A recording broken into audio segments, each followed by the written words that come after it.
Very good afternoon all of you. पिछली class में liquid urea nano की बात चल रही थी। कुछ फोग सा ऐसा लग रहा है क्या क्लास में? क्या चीज है? अच्छा, सफाई हो रही है इसलिए। मतलब मुझे ऐसा लगा कि धुआं जैसा कुछ है। खैर सब ठीक है ना? मतलब सांस वास आराम से लेते रहना।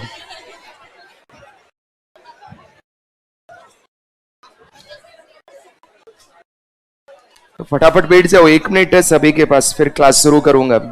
जल्दी से अपने अपना स्थान ग्रहण कर ले।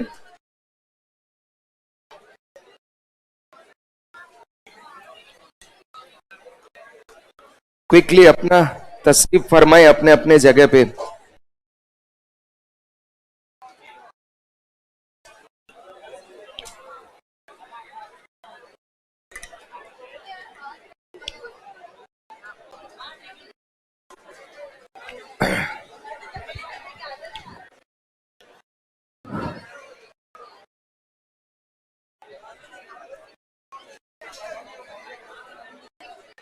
पीछे फटाफट बैठो बेटा। ऑनलाइन वाले बच्चों तुम लोग भी आ जाओ, फटाफट क्लास चालू होने वाला है।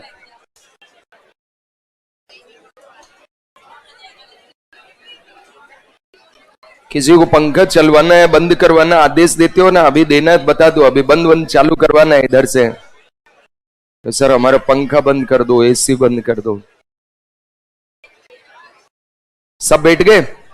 अब शांत हो जाओ एकदम, कीप साइलेंस।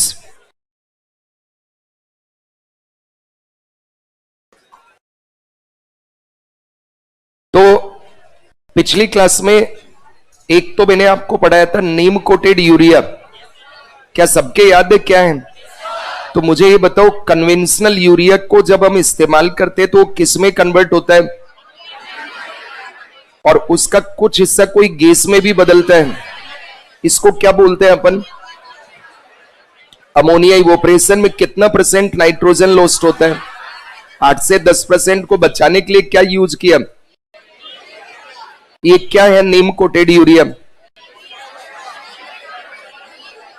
यूरिया के प्रत्येक दाने को नीम के तेल से लेपा जाता है। तो ऐसा क्या होता है नीम में कि वो नाइट्रोजन डिसोल्यूशन को रिड्यूस करता है, सॉल्युबलाइजेशन रेट कम कर देता है वो, ठीक है, और नाइट्रेट फॉर्मेशन के रेट को घटाता है। फिर नैनो यूरिया लिक्विड, ये किसके नैनो पार्टिकल से बना है? नॉर्मल यूरिया के नैनो पार्टिकल से। कैसा लिक्विड फर्टिलाइजर है ये? सॉलिड। क्या प्रदान करता है ये? नाइट्रोजन। तो नैनो यूरिया लिक्विड यूरिया के नैनो पार्टिकल से बना एक तरल पोषक तत्व है जो पौधों को नाइट्रोजन प्रदान करता है। इसको भी यूज कैसे करते हैं? पत्तियों पर छिड़क करके। और इसकी क्षमता बहुत कम सुनी है मैंने कि बहुत बेकार टाइप का है, ऐसा? अच्छा है। अच्छा, तो इसकी क्षमता कितनी है? 50 केजी के कन्वेंशनल बैग के बराबर नाइट्रोजन पौधों को डिलीवर करता है। इट मीन्स कि 40,000 mg नाइट्रोजन पर लीटर ये प्रोवाइड कराता है। इसका पहला फायदा क्या था? बहुत महंगा है, बहुत सस्ता है, 240 रुपए का ये मिलता है, जबकि नॉर्मल 300 रुपए का। फिर दूसरा बेनिफिट क्या था इसका? किसानों को क्या फायदा है?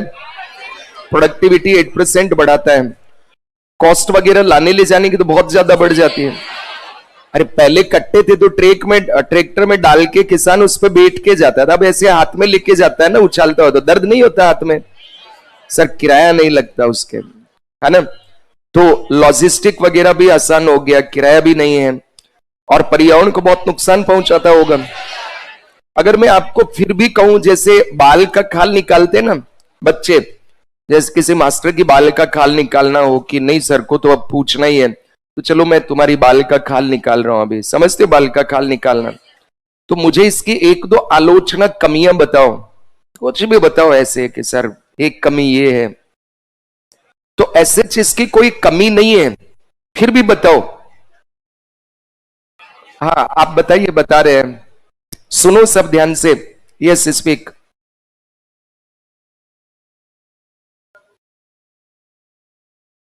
ठीक है, यानी एक तो ये, थैंक यू, बढ़िया है। एक तो ये क्या है, नैनो पार्टिकल से बना हुआ है, and you know nano particles में be toxic, they have toxic property.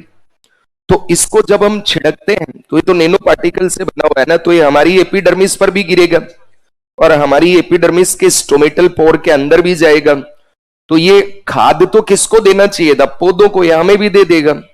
ठीक है, तो मानव पे इससे एलर्जिक या कुछ कुछ बीमारियां हो सकती है जो हम नहीं जानते अभी, क्योंकि नैनो टेक्नोलॉजी से बने हुए पार्टिकल्स, जैसे नैनो जो सिल्वर है, सन स्क्रीन बनता है उससे, सन प्रोटेक्शन स्क्रीन जो यूज करते हैं हम लोग, उससे ऐसा पाया गया कि वो कैंसर हो सकता है, स्किन कैंसर उससे, तो हो सकता है इससे भी भविष्य में कोई ऐसी दिक्कत आ जाए। दूसरा, ये जो है ये बहुत सस्ता है, तो पहले ही हमारे फार्मर्स क्या यूज कर रहे हैं, यूरिया, इसलिए कि वो सस्ता है, ये तो और भी सस्ता है, तो अब किसको यूज करेंगे हम, यूरिया को। तो फिर बाकी वाले जो फर्टिलाइजर है उनका इस्तेमाल कम होगा, तो ये दिक्कत हो जाएगा, इम्बेलेंस और बढ़ा सकता है। अभी 8:3:1 है, बाद में और दिक्कत हो सकता है। ठीक है, तो एक दिक्कत ये है। और तीसरी बात ये कि सामान्य जो यूरिया उसको छिड़कना थोड़ा आसान है, इसको फुरफुर लगाना पड़ता है हमें, तो किसान बेचारा इतना कितनी मेहनत करेगा, एक एक पेड़ पे जाके पत्तियों पे छिड़कना थोड़ा प्रैक्टिकल कम लगता है। दूसरा इसका विकल्प है कि ड्रोन से छिड़क दो, तो ड्रोन एक तो चलाना बहुत मुश्किल, कहीं गिर गया तो लाख रुपए का ड्रोन है, हो गया नुकसान, या फिर वो किराए में देती है सरकार 700 रुपए पर घंटे में, तो किराया बहुत महंगा है उसका।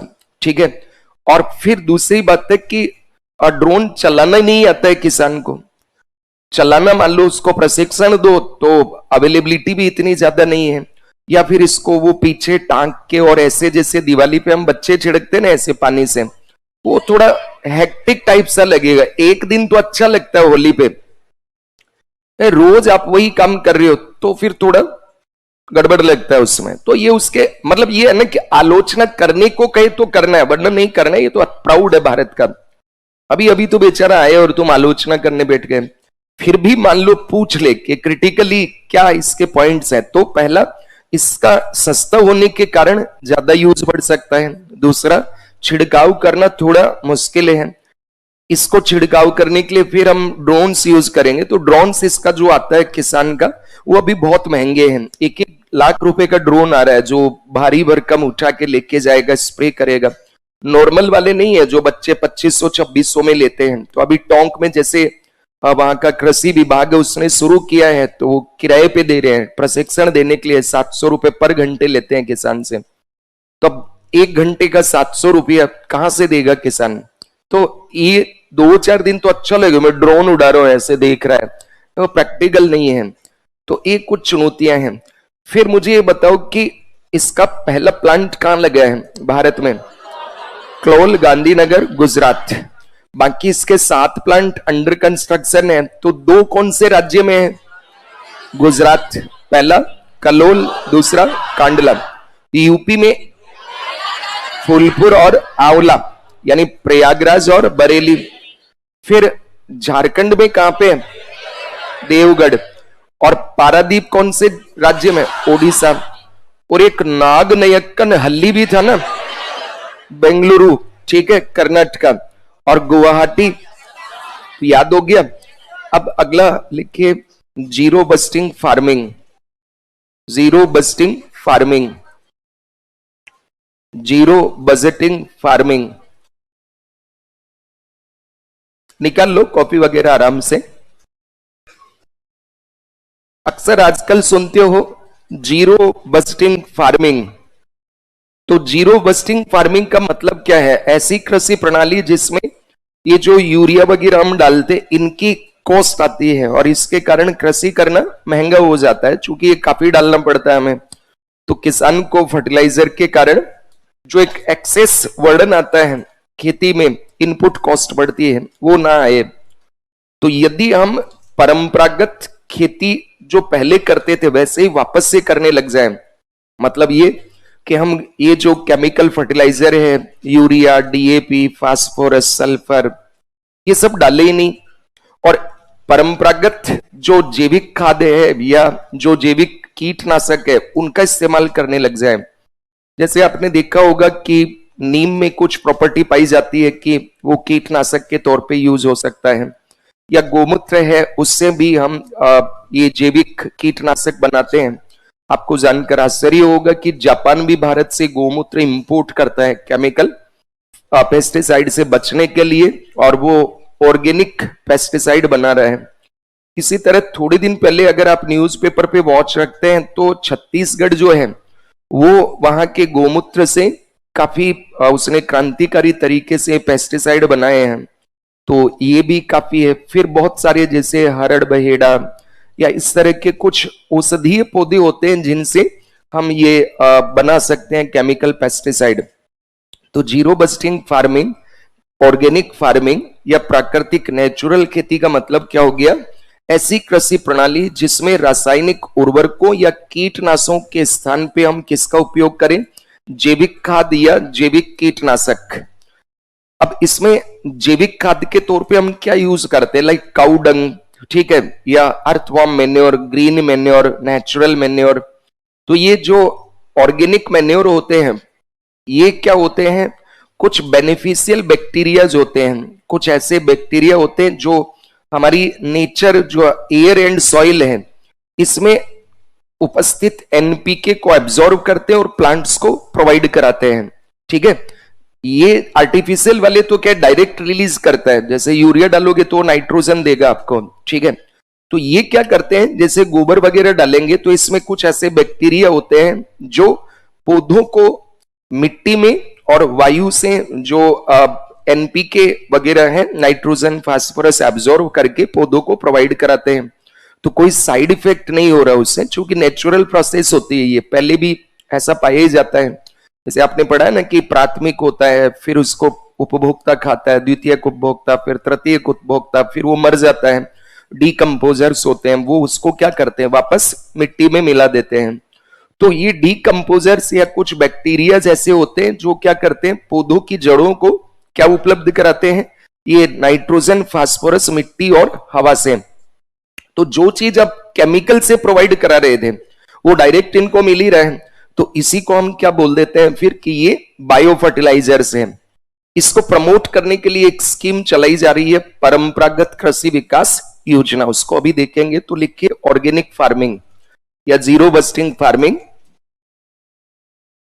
सर धुआं धुआं सा हो रहा है, छुट्टी कर दो। वो मुकेश की कहानी याद आ गई। फिल्में शुरू होती है तो आना चारों ओर धुआं धुआं, जिंदगी धुआं धुआं हो रही है। ठीक है, तो ये इतनी बीड़ी किसने पी थी? कौन है बीड़ी बस क्लास में? हाँ, अच्छा बेटा तुमने ही बीड़ी पी है, इसको पकड़ लेना अभी। ठीक है, तो बीड़ी बीड़ी ना पिया करो क्लास में, थोड़ा अच्छा नहीं लगता। ठीक है, लिखे इस समय फटाफट। जैविक कृषि से अभिप्राय। जैविक कृषि से अभिप्राय कृषि की ऐसी प्रणाली से है। जैविक कृषि से अभिप्राय कृषि की ऐसी प्रणाली से है। Organic farming refers to a system of agriculture. Organic farming refers to a system of agriculture that does not use chemical fertilizer, that does not use chemical fertilizer,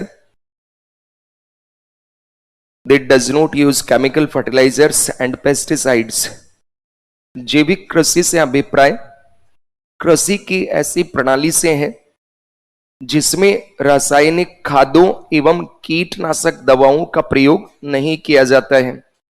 रासायनिक खादों एवं कीटनाशक दवाओं का प्रयोग नहीं किया जाता है, बल्कि इनके स्थान पर बल्कि इनके स्थान पर बल्कि इनके स्थान पर जैविक खाद बल्कि इनके स्थान पर जैविक खाद एवं रासायनिक एवं प्राकृतिक कीटनाशक बल्कि इनके स्थान पर जैविक खाद एवं प्राकृतिक कीटनाशकों का प्रयोग किया जाता है।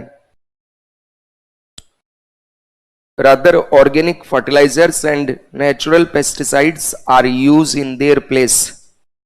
तो organic fertilizer and pesticides are used in their place. ठीक है, अर्थ सबके एकदम क्लियर हुआ, सिंपल सा है। अगर आपको 2 मार्क्स में पूछे natural farming, zero budgeting farming, तो पहले होता क्या है, ये ऐसी कृषि प्रणाली जिसमें केमिकल फर्टिलाइजर्स एंड पेस्टिसाइड का यूज ना हो, उनके स्थान पर किनका यूज होता है इसमें, तो natural pesticides and organic fertilizers. अब इसको जीरो बस्टिंग क्यों कहते हैं, चूंकि सामान्यतः किसान के पास ये फ्री में मिल जाते हैं, ठीक है, इसलिए इसमें कॉस्ट नहीं आती है। अब ये मत कहना सर हम तो 4,000 का एक ट्रक खरीदते हैं, ठीक है, तो सरकार ये मान के चल रही है कि किसान के पास सामान्यतः ये अर्थवॉर्म मैन्योर वगैरह मिट्टी में वो पैदा कर सकते हैं, या ग्रीन मैन्योर है। तो कई बार गांव में देखते ना कि कुछ नहीं बोया तो घास वास उग जाएगा उसमें, फिर उसको दबा दो तो वो सड़ेगा गलेगा और क्या बन जाएगा, ग्रीन मैन्योर। या गंवार उगाते हैं हम और फिर उसको दबा देते हैं तो सबसे बेस्ट ग्रीन मैन्योर बन जाता है। तो ये उसको बचत करता है, फिर मिट्टी की फर्टिलिटी भी बहुत ज्यादा होती है। शुरुआत में इसमें प्रोडक्शन कम होगा, लेकिन बाद में प्रोडक्टिविटी 2-3 साल में बहुत बढ़ जाती है, क्योंकि मिट्टी की उर्वरा शक्ति बढ़ जाती है। और केमिकल फर्टिलाइजर से शुरुआत में प्रोडक्टिविटी बढ़ती है, बाद में धीरे धीरे प्रोडक्टिविटी खत्म कर देता है वो। जैसे पंजाब इसका जीता जागता उदाहरण है कि कभी पंजाब भारत में सबसे ज्यादा प्रोडक्शन करता था, लेकिन अब तीसरे स्थान पे आ गया। यूपी एमपी के बाद तीसरे नंबर पे टोटल फूड ग्रेन्स में या गेहूं में या चावल में भी after West Bengal and UP वो 3rd प्लेस पे आ गया है। तो उसका साइड इफेक्ट देख के रहे। फिर लिखिए, प्रमुख जैविक उर्वरकों में गोबर की खाद, प्रमुख जैविक उर्वरकों में गोबर की खाद, केंचुए की खाद, प्रमुख जैविक उर्वरकों में गोबर की खाद, major organic fertilizers include cow dung, major organic fertilizers include cow dung, earthworm manure, केचुए की खाद, केचुए की खाद, earthworm manure, हरी खाद, ग्रीन मैन्योर, जैविक खाद आदि का प्रयोग किया जाता है। जैविक खाद आदि का प्रयोग किया जाता है, मतलब ये होता है इस तरह से, ठीक है। तो जैसे गोबर की खाद हो गई या केचुए की खाद हो गई या पत्तियां वत्तियां, ये जो पार्क वार्क में कभी आप जाते होंगे तो वहां पे एक साइड में देखना, कभी वहां पे बायो कंपोस्ट लगे रहते हैं, जहां भी आप रहते हैं, तो वो क्या करते हैं, घास फूस पत्तियां सब उसमें कटिंग कर करके डालते हैं और फिर वो क्या बन जाता है, ये खाद बन जाता है इस तरह से, और काफी यूजफुल होता है, ठीक है। तो major organic fertilizers include cow dung या earthworm manure, green manure and organic manure. क्या होते हैं ये, तो वस्तुतः जैविक उर्वरक वे लाभकारी जीवाणुओं के उत्पाद हैं जो मिट्टी और हवा से मुख्य पोषक तत्व यानी नाइट्रोजन फास्फोरस आदि को अवशोषित करके पौधों को उपलब्ध कराते हैं। नोट कर लें इसको। वस्तुतः जैविक उर्वरक, वस्तुतः जैविक उर्वरक लाभकारी जीवाणुओं के वो उत्पाद हैं, जैविक उर्वरक लाभकारी जीवाणुओं के वो उत्पाद हैं, लाभकारी जीवाणुओं के वो उत्पाद हैं जो मिट्टी एवं पोषक, मिट्टी एवं हवा से, जो मिट्टी एवं हवा से मुख्य पोषक तत्व, मिट्टी एवं हवा से मुख्य पोषक तत्व नाइट्रोजन व फास्फोरस को, मुख्य पोषक तत्व नाइट्रोजन व फास्फोरस को अवशोषित करके, नाइट्रोजन व फास्फोरस को अवशोषित करके पौधों को उपलब्ध कराते हैं, पौधों को उपलब्ध कराते हैं, पौधों को उपलब्ध कराते हैं। In fact organic fertilizers are those product of beneficial bacteria that absorb the main nutrient from soil and air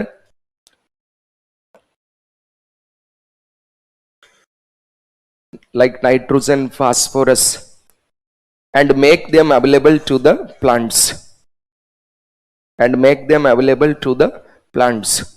तो अगर मान लो हम जैविक खेती की ओर लौटे तो हमें केमिकल फर्टिलाइजर यूज ही नहीं करना पड़ेगा ना, और केमिकल फर्टिलाइजर यूज नहीं करना पड़ेगा तब तो प्रॉब्लम ही खत्म। चूंकि हमारी प्रॉब्लम क्या थी, एनपीके का जो रेशियो होना चाहिए वो था 4:2:1, है कितना 8:3:1। क्यों है? चूंकि केमिकल फर्टिलाइजर का यूज हम बहुत ज्यादा कर रहे हैं, इम्बेलेंस बहुत ज्यादा है इसमें, तो प्रॉब्लम बढ़ गई, मिट्टी की गुणवत्ता खराब हो गई, पानी खराब हो गया, मानव स्वास्थ्य खराब हो रहा है, कॉस्ट बढ़ रही है। तो इनके स्थान पे अब हम क्या अपना रहे हैं, तो इनके स्थान पे हम किसको अपना रहे हैं, नेचुरल एग्रीकल्चर करके। ठीक है, तो ये ज्यादा बढ़िया है। दूसरा, ऑर्गेनिक प्रोडक्ट होते हैं वो महंगे भी मिलते हैं, ऑर्गेनिक जो प्रोडक्ट है वो थोड़े कॉस्टली होते हैं, हर कोई लोग उनको लेना भी चाहता है। अब दिक्कत ये आती है कि ऑर्गेनिक फार्मिंग जब हम करते हैं तो शुरुआत में इसकी प्रोडक्टिविटी कम होती है, और प्रोडक्टिविटी कम होने के कारण फिर लोग क्या है, इसको ज्यादा यूज नहीं करते हैं, क्योंकि किसान को प्रॉफिट चाहिए, तो वो क्या करता है, वही खाद वगैरह डालेगा। तो इसके लिए भारत सरकार परंपरागत कृषि विकास योजना चला रही है। क्या चला रही है? परंपरागत कृषि विकास योजना। परंपरागत कृषि विकास योजना नरेंद्र मोदी सरकार ने 2014-15 के बजट से प्रस्तुत की है। इसके तहत क्या होता है कि किसानों को कम से कम 50 या इससे ज्यादा किसानों को एकत्रित करके, मतलब उनकी जमीन जो है उसको ऐसे मिला के एक बड़ा क्लस्टर बनाया जाता है, समूहकरण कर लिया जाता है, सभी के खेतों का ग्रुप बना लिया जाता है, और फिर इसमें ऑर्गेनिक एग्रीकल्चर किया जाता है। ठीक है, तो इसमें अलग अलग खेती होगी, जैसे अलग अलग क्रॉप्स, मल्टीपल क्रॉप सॉविंग की जाएगी, साथ ही गोट्री जैसे बकरी पालन वगैरह, पोल्ट्री, ठीक है, या फिर अदर जो लाइव स्टॉक है तो उनका, तो बकरी पालन, मुर्गा पालन, मछली पालन, ठीक है, ये सब किया जाएगा। तो इन्हीं का जो वेस्ट मटेरियल है वो क्या हो जाएगा, फसलों के लिए इनपुट, और फ्री में उनको मिल जाएगा, और किसान समृद्ध भी होगा, क्योंकि नॉर्मली जो फसल बोते हैं तो 4 से 5 महीने बाद उसके पास पैसा आता है, 3-4 महीने तो बोने होने के लग गए, और जरूरी थोड़े तुरंत ही बेच देगा, भाव का वेट करता है, फिर वो बेचेगा तब उसके पास पैसे आएगा, तो तब तक वो बेचारा पैसों का मोहताज रहता है, लोन लेता है। तो अगर गोट्री है तो डेली दूध बेच के पैसे कमा लो, पोल्ट्री है तो अंडे और मुर्गा बेच के पैसे कमा लो, मछली है फिश बेच के पैसा कमा लो। इसके अलावा कुछ एरिया में हॉर्टिकल्चर कर लीजिए, तो बागवानी में जैसे कोई फल या कोई वेजिटेबल किया आपने, उसको डेली बेचो, डेली आपको पैसा मिलेगा। और फिर यहाँ पे आप एक प्रोसेसिंग यूनिट लगा दीजिए, इसमें जैसे आटा बना के बेच रहे हैं, या मूंग वगैरह उसका दाल या बेसन या पापड़, या इस तरह से प्रोसेस करके बेचोगे तो महंगा बिकेगा। गेहूं बेच रहे हैं 20 रुपए किलो, आटा बेच रहे हैं मान लो 30 रुपए, तो 10 रुपया ज्यादा मिला ना। स्पेयर टाइम में, खाली टाइम में रोजगार भी मिल गया, और डेली उसको बेचो, पैसा मिल जाएगा आपको। कोई बेच रहा है, कोई मान लो क्या कर रहे हैं, तो इसको कहते हैं integrated system of farming. Integrated system of farming कि जब कोई किसान कृषि के साथ साथ अन्य सारे काम करे, एग्रीकल्चर अलाइड सेक्टर, पशुपालन, मछली पालन, मुर्गा पालन, हॉर्टिकल्चर, गोट्री, ठीक है, या फिशरीज, ये सब भी करे, और साथ ही साथ वो प्रोसेसिंग यूनिट लगा ले, तो किसान की इनकम काफी हद तक बढ़ जाती है, लगभग 10-12 गुना इनकम बढ़ेगी। इस बार आईएएस में ये प्रश्न भी पूछा था कि इंटीग्रेटेड सिस्टम ऑफ फार्मिंग क्या होता है, और इंटीग्रेटेड सिस्टम ऑफ फार्मिंग छोटे किसानों की आय को कैसे बढ़ा सकता है। ठीक है, तो आगे हम लोग इस पे बात करेंगे। जब लो इनकम ऑफ फार्मर्स वाली एक प्रॉब्लम है ना, 11 प्रॉब्लम पढ़ी थी ना हमने, याद है ना सबके? पहली क्या बताई थी? स्मॉल साइज ऑफ लैंड, दूसरा विपणन, तीसरा बीज, चौथा सिंचाई, पांचवा फर्टिलाइजर, फिर मशीन्स, आधुनिक मशीन, फिर वित्त, बीमा, अस्पष्ट भू आलेख, और फिर लिखा था आपने किसानों की कम आय की समस्या। तो वो जब पढ़ेंगे तो उसमें देखेंगे कि क्या क्या सिस्टम हो सकता है जिससे लो इनकम ऑफ फार्मर्स की प्रॉब्लम को दूर किया जा सकता है। तो ये इंटीग्रेटेड सिस्टम ऑफ फार्मिंग के लिए जो Indian council of agriculture research है वो ये कहता है कि 10 एकड़ भूमि में अगर कोई व्यक्ति एक ही फसल बोए, जैसे गेहूं, चावल, तो 2.5 से 3 लाख रुपए कमाएगा। और यदि इस 10 एकड़ भूमि में वो इंटीग्रेटेड सिस्टम ऑफ फार्मिंग करता है, समन्वित कृषि करता है, मतलब कृषि भी करे, पशुपालन, मुर्गा पालन, मछली पालन, फिर एनिमल हस्बेंड्री के साथ साथ बागवानी वगैरह करे, तो वो 30 से 35 लाख रुपए कमा लेगा सालाना और इनकम बढ़ेगी उसकी। ये उसने रिसर्च किया है काफी किसानों पे। तो सरकार भी क्या कर रही है, इसको प्रमोट करने के लिए काफी हद तक प्रयास कर रही है। तो आगे लिखिए, परंपरागत कृषि विकास योजना।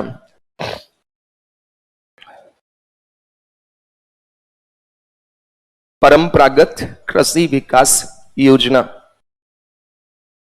हिंदी में भी सेम ही है, परंपरागत कृषि विकास योजना। तो पहले इसको समझ लो क्या क्या होता है इसमें। इसमें 50 या इससे ज्यादा छोटे छोटे किसानों को आपस में मिलाया जाता है, फिर उनकी जो जमीन है उसको एक भूखंड बना लिया जाता है और फिर इसमें किसानों को जैविक खेती के लिए प्रमोट किया जाता है। ठीक है, और इसमें जैसे वो अपनी इच्छा के अनुसार खेती करते हैं, साथ ही साथ इसमें कोल्ड स्टोरेज, वेयर हाउस, ठीक है, और जो फूड प्रोसेसिंग यूनिट्स हैं वो भी लगाए जाते हैं। और चूंकि किसान की एक बड़ी प्रॉब्लम है कि ऑर्गेनिक अगर उसका उत्पाद है तो उसमें लिखा थोड़े, वो बोलता थोड़े टमाटर, आई एम ऑर्गेनिक टोमेटो, ऐसे थोड़ा ही बोलेगा, तो कोई बिलीव नहीं करता है कि ऑर्गेनिक है। तो यहां उसको सर्टिफिकेट दिया जाएगा कि ये वाले जो उत्पाद हैं ये ऑर्गेनिक उत्पाद हैं, फिर उनको बेचा जाएगा, तो उसको काफी बेनिफिट होगा। लेकिन इसमें चूंकि ऑर्गेनिक में थोड़ा नुकसान होता है शुरुआत में, तो 2014-15 के बजट में इसको लॉन्च किया गया था, 15 में लागू हुई योजना। तो इसमें यह कहा कि किसानों को 20,000 रुपया प्रति एकड़ की आर्थिक सहायता मिलेगी। कितना? 20,000 रुपया। इस बजट में इसको बढ़ा के कितना कर दिया है, बजट 2023-24 में 50,000 रुपया। ठीक है, कितना?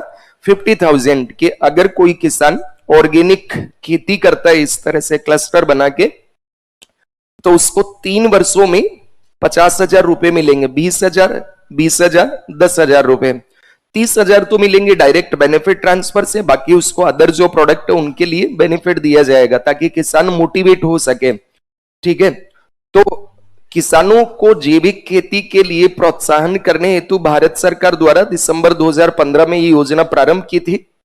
इसके तहत 50 या अधिक किसानों को संगठित कर 50 एकड़ भूमि का एक क्लस्टर बनाकर जैविक खेती करने के लिए प्रोत्साहित किया जाता है। अब क्लस्टर क्या होता है? एक ऐसा एरिया जहां पर सभी तरह की सुविधाएं हो खेती के लिए। ठीक है, कोल्ड स्टोरेज, वेयर हाउस, ठीक है, सर्टिफिकेट, क्वालिटी टेस्टिंग, फिर वहां ट्रांसपोर्टेशन, इरिगेशन, इसके अलावा जितनी भी और सुविधा किसान को चाहिए वो सारी सुविधाएं सरकार इसमें प्रोवाइड करवाती है। और छोटे छोटे किसान इसमें मिलकर खेती करेंगे तो इसमें भी काफी फायदा होगा। सिक्किम देश का पहला राज्य बना है जहां पे 100% ये ऑर्गेनिक फार्मिंग हो रही है। मेघालय, त्रिपुरा, ये सब इसकी ओर अग्रसर हैं जहां पे 100% नेचुरल फार्मिंग का टारगेट जल्दी ही अचीव कर लिया जाएगा। तो ये काफी सहायक रही है इसमें। तो लिखिए, परंपरागत कृषि विकास योजना।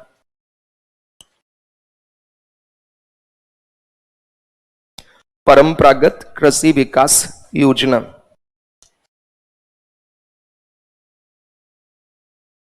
सर न्यूज़पेपर कैसे पढ़ें?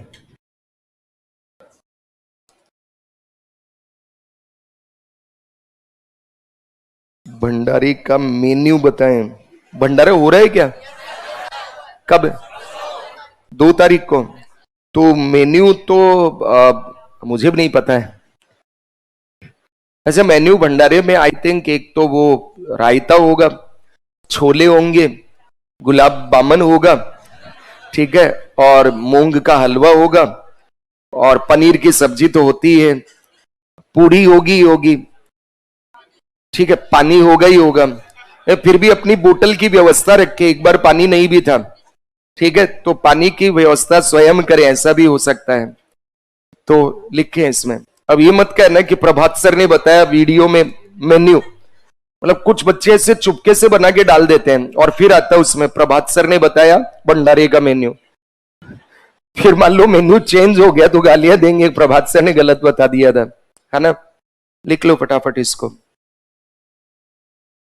मतलब तुम लोग भंडारे के लिए कितना एकदम बेसब्री से इंतजार करते हो, नहीं? मैं जब पहली बार गया था भंडारे में, तो मैंने एक बड़ी विचित्र चीज देखी थी कि जितने भी बच्चे होते हैं उनके प्लेट में सिर्फ और सिर्फ गुलाब जामुन होते हैं। न केवल लड़के बल्कि लड़कियों की प्लेट में भी वही मिलता है।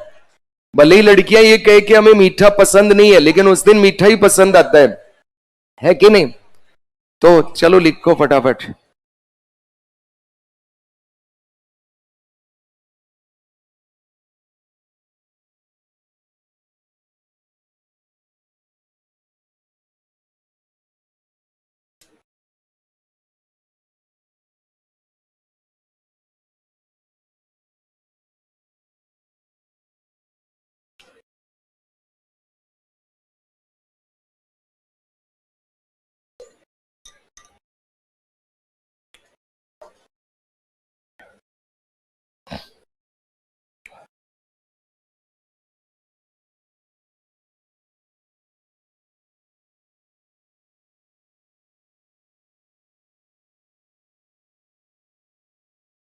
लिख लिया सभी ने?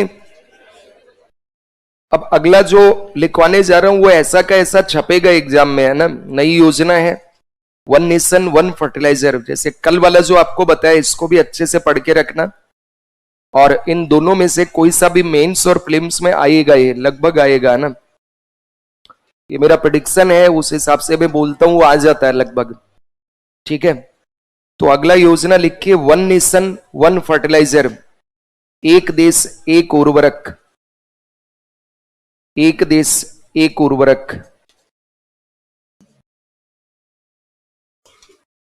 One nation one fertilizer, one nation one fertiliser.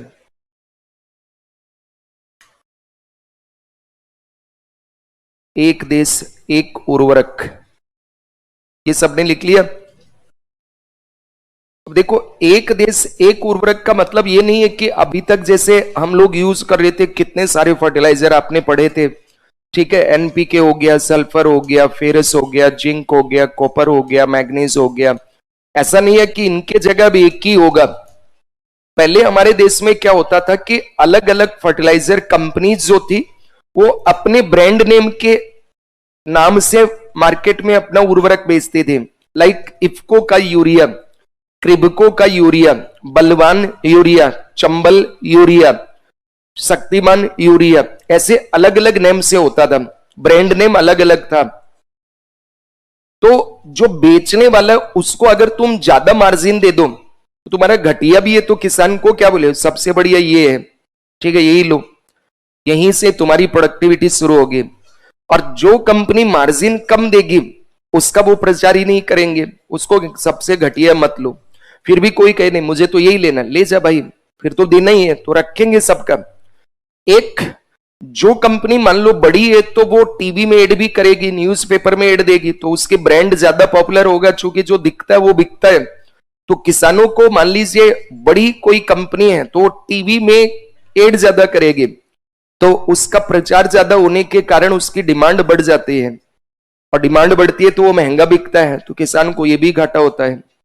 जबकि जितने भी जो केमिकल फर्टिलाइजर्स है, यूरिया वगैरह, ये सारे सेंट्रली सब्सिडाइज्ड, केंद्र सरकार की सब्सिडी से मिलते हैं, तो लगभग सेम होते हैं। इनमें 19-20 क्वालिटी में फर्क हो सकता है। तो सरकार ने ये कहा कि यार तुम एक बात बताओ, सब्सिडी का पैसा हम दे रहे हैं, मतलब जैसे यूरिया है 3500 रुपए का कट्टा इंपोर्ट हो रहा है, किसान को दिया जा रहा है 300 रुपए में, उस पे 80% से ज्यादा सब्सिडी केंद्र सरकार वहन करता है। लेकिन उसमें कहीं भी ये नहीं लिखा होता कि केंद्र सरकार की सब्सिडी से दिया गया कोई यूरिया है। तो भारत सरकार ने कहा ये तो बड़ी गजब नाइंसाफी है, तुम पूरा उस पे अपना छाप के रखते हो, सरकार को बताते ही नहीं हो। तो भारत सरकार ने प्रधानमंत्री भारतीय जन उर्वरक परियोजना के तहत वन नेशन वन फर्टिलाइजर योजना 2022 में प्रारंभ की, और यह कहा कि अब से जितनी भी फर्टिलाइजर विपणन कंपनियां हैं, फर्टिलाइजर बेचने वाली कंपनियां हैं, वो केवल एक ही ब्रांड नेम से अपने फर्टिलाइजर बेचेंगी, and that is Bharat brand. क्या है? Bharat urea, Bharat muriate of potash, Bharat DAP, Bharat NPK. पहले होता था IFFCO urea, IFFCO DAP, IFFCO muriate of potash, IFFCO NPK. अब क्या आएगा, भारत यूरिया। पहले इफ्को, क्रिबको, बलवान, आदित्य, चंबल, सबके अलग अलग नाम से होता था। अब कहा कि जितनी भी फर्टिलाइजर कंपनीज हैं उन सबको एक ही नाम से फर्टिलाइजर बेचना होगा, और वो नाम क्या रहेगा, भारत। ठीक है, तो एक रूपता आ जाएगी सब में। इससे किसानों को यह मैसेज जाएगा कि भाई इनके अंदर जो यूरिया है ना, वो यूरिया किसका है, भारत सरकार की सब्सिडी से बना हुआ यूरिया है। इसका मतलब ब्रांड के पीछे मत भागो, सेम है अंदर माल, जो भी है इसमें सामान सब सेम ही है। 19-20 का थोड़ा बहुत फर्क हो सकता है, बाकी इसमें कुछ भी ऐसा फर्क नहीं है। ठीक है, तो मान लीजिए अगर उनको ये पता चल जाए कि इसमें सेम ही है, तो क्वालिटी के ब्रांड के पीछे भागेंगे क्या, ब्रांड के पीछे नहीं भागेंगे। तो पहले क्या होता था, जो पॉपुलर ब्रांड होती थी उसका सामान मिलता नहीं था, तो ये जो दुकानदार है वो उसका होर्डिंग करते हैं, जमाखोरी छुपा लेते हैं अपने पास। और किसान मांगने आ रहा है कि यार नहीं आ रहा, आगे से नहीं आ रहा, भाई यार कैसे भी मंगवा दिया, यार आ ही नहीं रहा, सप्लाई डिमांड बहुत ज्यादा, बहुत बढ़िया आता है, लेकिन यार मंगवाना इसीलिए तो मंगा रहा हूं, पर आ ही नहीं रहा, मैं क्या करूं। अब है उसके पास गोदाम में, उसको मैसेज पॉजिटिव देते थे कि बहुत बढ़िया, उससे बढ़िया कोई मत लेना, लेकिन अभी है नहीं, वेट कर यार, मेरी फसल को तो अभी चाहिए, तू कैसे भी करके मंगा। तो भाई एक काम कर, तू 1000 रुपया दे, तेरे को मंगवा दूंगा, तेरे लिए विशेष ट्रक भेजूंगा। और उसको बेचारे को ऐसे बेवकूफ बना के उससे ज्यादा पैसे लिए जाते थे। तो ये ब्लैक मार्केटिंग बहुत ज्यादा होती थी, और जो कंपनियां बेचारी इतना ज्यादा पॉपुलर नहीं थी उनके वाले को कोई खरीदता नहीं था, जबकि उनमें भी यूरिया ही था। तो भारत सरकार ने इसका झंझट ही खत्म कर दिया कि कहा अब सिर्फ और सिर्फ किस नाम से बेचोगे, भारत यूरिया। और इसमें भी कहा कि जो कट्टा होगा ना यूरिया का, तो पहले क्या होता था, जैसे ये कट्टा है तो इस पूरे सेक के ऊपर सिर्फ किसी एक कंपनी का नाम होता था, जैसे ऐसे लिखा रहता था इफ्को, ठीक है, बड़े बड़े इफ्को यूरिया, इस तरीके से। तो इफ्को यूरिया फेमस, फिर मान लो जैसे इस तरह से लिखा हुआ है दूसरी पे क्रिबको, ठीक है, डीएपी, तो केवल इसी का नाम है। अब कहा कि ये नहीं चलेगा, ये भी नहीं चलेगा, अब क्या चलेगा, तो कहा कि अब जो यूरिया का कट्टा आएगा इसके 2/3 हिस्से पर, 2/3 हिस्से पर तो आपको क्या देना है, तो पीएम बीजेपी, प्रधानमंत्री भारतीय जन उर्वरक परियोजना का लोगो, और यहां पे लिखना है भारत डीएपी। ठीक है, मतलब मोदी जी ने 2 योजनाओं का नाम रख दिया पीएम बीजेपी। एक है प्रधानमंत्री भारतीय जन उर्वरक परियोजना पीएम भाजपा, और दूसरी है प्रधानमंत्री जन औषधि परियोजना, प्रधानमंत्री जन औषधि परियोजना, प्रधानमंत्री भारतीय जन औषधि परियोजना, वो भी पीएम बीजेपी है। अब विपक्ष वाले बोलते यार मोदी जी कम से कम योजनाओं को तो बख्शो, अब तुम कह रहे हो बीजेपी तुम्हें यूरिया दे रही है, किसान तो यही समझेगा ना, उनमें बुद्धि है, खोज लेते हैं ऐसे नाम। ठीक है, तो 1/3 हिस्से के ऊपर आपको लिखना है अपना ऐसे छोटा सा इफ को, और फिर यहां पे पूरी डिटेल लिखो कि ये है वो है, तो तुम्हारा दिखेगा ही नहीं, और ये दिखेगा ऐसे। तो किसान को क्या लगेगा कि यार ये तो किसका है, सरकार का यूरिया है, इसका मतलब सब बढ़िया ही है। बात समझ गए? तो इसी को लिखना है हमें, एक देश एक उर्वरक, एक देश एक उर्वरक,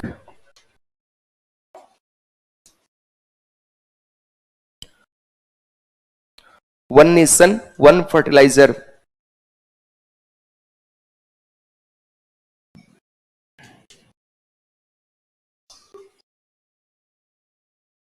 देश देके लिखे इसमें वन नेशन वन फर्टिलाइजर। आगे मैं इसको ऐसे लिखूंगा, one nation one fertilizer, ONOF। क्या बेटिया दिख नहीं रहा, भारतीय है वो, भारतीय भारतीय।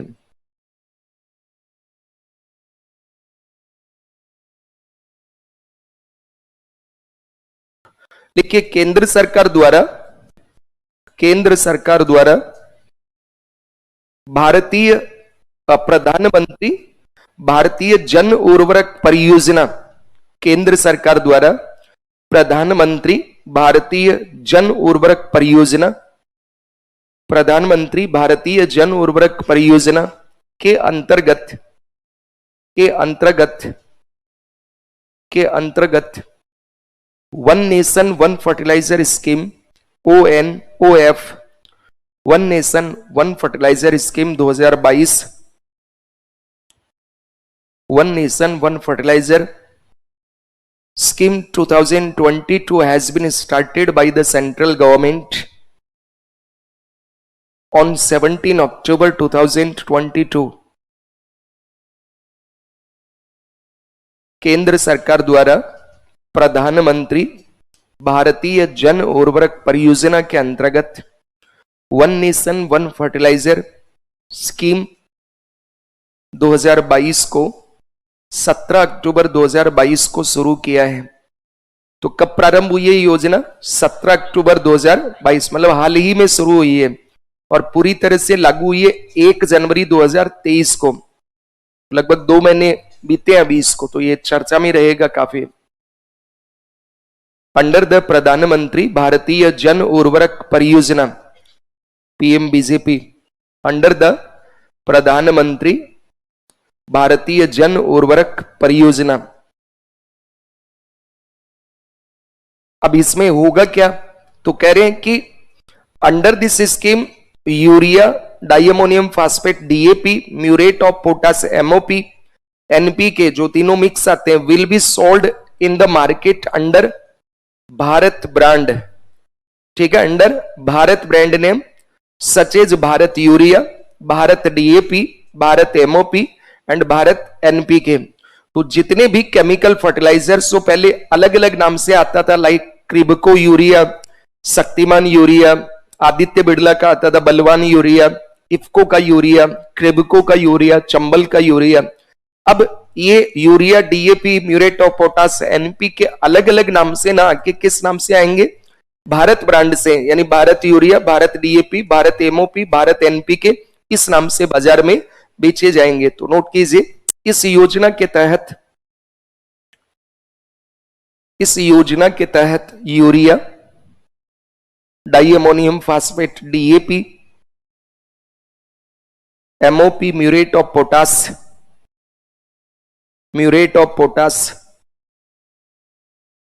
NPK, muriate of potash, NPK, Bharat brand NPK, इसको अंडरलाइन कर देना, भारत ब्रांड के नाम से, भारत ब्रांड के नाम से बाजार में बेचे जाएंगे, भारत ब्रांड के नाम से बाजार में बेचे जाएंगे, भारत ब्रांड के नाम से बाजार में बेचे जाएंगे, जैसे Bharat urea, Bharat DAP, Bharat urea, Bharat DAP, Bharat MOP, Bharat NPK। Under this scheme, urea, DAP, muriate of potash, NPK will be sold in the market under Bharat brand name such as Bharat Urea, Bharat DAP, Bharat MOP and Bharat NPK। ठीक है, ये main theme समझ में आ गई आपके कि sir कब प्रारंभ हुई? 17 अक्टूबर 2022। कौन सी योजना के तहत? प्रधानमंत्री भारतीय जन उर्वरक परियोजना के तहत वन नेशन वन फर्टिलाइजर को प्रारंभ किया गया है। इसमें होगा क्या कि जितने भी जो केमिकल फर्टिलाइजर हैं, DAP, urea, muriate of potash, NPK, ये किस ब्रांड नेम से बेचा जाएगा? भारत के नाम से। पहले अलग अलग नाम होते थे, अब एक ही नाम से बेचा जाएगा और वो है भारत। तो Bharat urea, Bharat DAP, Bharat MOP, और नियम ये बना दिया कि जो भी फर्टिलाइजर विपणन कंपनियां हैं उनको अब एक ही नाम, और वो है भारत ब्रांड, इससे अपने फर्टिलाइजर बेचने होंगे। अब केंद्र सरकार द्वारा सब्सिडी दिए गए सभी उर्वरकों की बोरियों पर सिंगल ब्रांड नेम दिखेगा वो है भारत, और प्रधानमंत्री भारतीय जन उर्वरक परियोजना का लोगो भी लगाना होगा। ये कंपनियों के लिए कंपल्सन किया गया है। तो fertilizer marketing company will have to sell their fertilizer under one name, that is Bharat brand. Now single brand name Bharat and the logo of प्रधानमंत्री भारतीय जन उर्वरक परियोजना will be put on the sake of all the fertilizers subsidized by the central government। Note कीजिए, fertiliser की विपणन कंपनियों, fertiliser की विपणन कंपनियों, फर्टिलाइजर की विपणन कंपनियों को, फर्टिलाइजर की विपणन कंपनियों को एक ही नाम, फर्टिलाइजर की विपणन कंपनियों को एक ही नाम भारत ब्रांड से अपने उर्वरक बेचने होंगे। फर्टिलाइजर की विपणन कंपनियों को एक ही नाम भारत ब्रांड से अपने उर्वरक बेचने होंगे। Fertilizer marketing companies will have to sell their fertilizers under one name, that is Bharat, that is Bharat brand, that is Bharat brand, that is Bharat brand. अब केंद्र सरकार द्वारा, अब केंद्र सरकार द्वारा सब्सिडी दिए गए,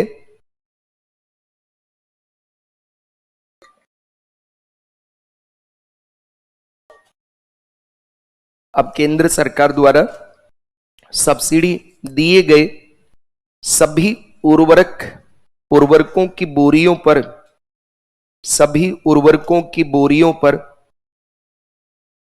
सिंगल ब्रांड नाम भारत, सभी उर्वरकों की बोरियों पर सिंगल ब्रांड नाम भारत,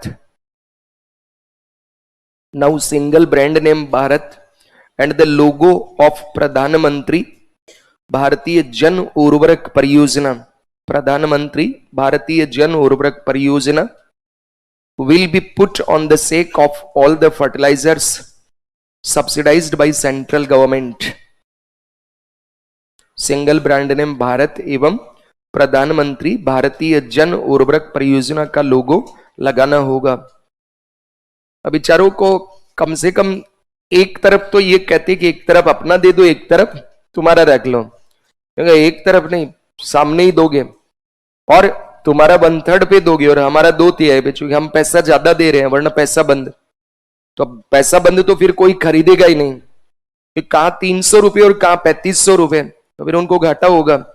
तो इसलिए फिर सबने, और फिर कंपल्सन है ये कि 1 जनवरी 2023 के बाद बिना इस ब्रांड नेम से भारत में आप फर्टिलाइजर बेच ही नहीं सकते हो। तो इन्होंने लागू तो कर दिया था 17 अक्टूबर 2022 को ही। तो फर्टिलाइजर कंपनियों ने हाथ खड़े कर दिए कि सर इतने सारे जो कट्टे हमने छाप रखे हैं उनका क्या, हम तो बर्बाद हो जाएंगे। तो सैकड़ों की संख्या में नहीं, हजारों लाखों की संख्या में कट्टे छाप रखे हैं, उनका क्या करें। तो कहा कि 1 तारीख तक का टाइम है तुम्हारे पास, 31 दिसंबर 2022 तक का, यूज कर लो उनको, और जितना अपना दिखाना है बढ़िया बढ़िया छाप छाप के भेजो, और चाहे अपनी इस पे लिख दो कि बाद में भारत ब्रांड के नाम से मिलेगा, नीचे 1/3 हिस्से में नाम देखना ना भूलें, ठीक है। जैसे वो कई बार करते हैं ना कि नकलचों से सावधान, लोगो या हॉलमार्क देखकर सामान खरीदे, तो तुम लिख दो कि इफ्को का फर्टिलाइजर खरीदने से पहले पीएम बीजेपी और भारत यूरिया के नीचे इफ्को छोटा सा पढ़ना ना भूले। तो खैर मजाक ही हो गया उनके साथ। अब इसमें ये नियम बनाया इन्होंने कि जो बैग होगा उस बैग का इस तरह से डिजाइन करोगे आप, 2/3 हिस्से पे और 1/3 हिस्से पे। तो ऊपर तो कहा कि क्या करना होगा, तो बोरी के 2/3 हिस्से पर भारत ब्रांड और प्रधानमंत्री जन उर्वरक परियोजना पीएम बीजेपी का लोगो लगाना होगा। Put the logo of Bharat brand and Pradhanmantri Jan Urvarak Pariyojana PM BJP on 2/3 of the sack. और कहा कि under one nation one fertilizer 2020 fertilizer companies will have to show their name, brand, logo and other necessary information on the 1/3 fertilizer sack. यहाँ पे ये इनको अपना देना है, तो बेचारों के कुछ भी नहीं छोड़ा इनको, सारा एक तरह से है ना। तो लिखिए इसको, मतलब दबा दिया एक तरह से। तो कंपनियां कह रही है हम तो विपणन करने में निवेश कर रहे थे, हम रिसर्च में निवेश कर रहे हैं, हमारी ब्रांड ऐसे ही थोड़ी बनी है। सरकार कह रही है जानते कैसे बनी है, किसानों को चाहिए ही और तुम्हें सब्सिडी दे ही रहे हैं, ये तो इसेंशियल चीज है। तो नोट कीजिए इसमें, one nation one fertilizer, one nation one fertilizer 2022, one nation one fertilizer 2022 के तहत उर्वरक कंपनियों को, वन नेशन वन फर्टिलाइजर 2022 के तहत उर्वरक कंपनियों को उर्वरक बोरी के एक तिहाई हिस्से पर, उर्वरक बोरी के एक तिहाई हिस्से पर, उर्वरक बोरी के एक तिहाई हिस्से पर अपना नाम, ब्रांड, लोगो एवं अन्य आवश्यक सूचनाएं देनी होगी, एवं अन्य आवश्यक सूचनाएं देनी होगी। Under one nation one fertilizer 22, fertilizer companies will have to show their name, brand, logo and other necessary information on 1/3 of the fertilizer sack.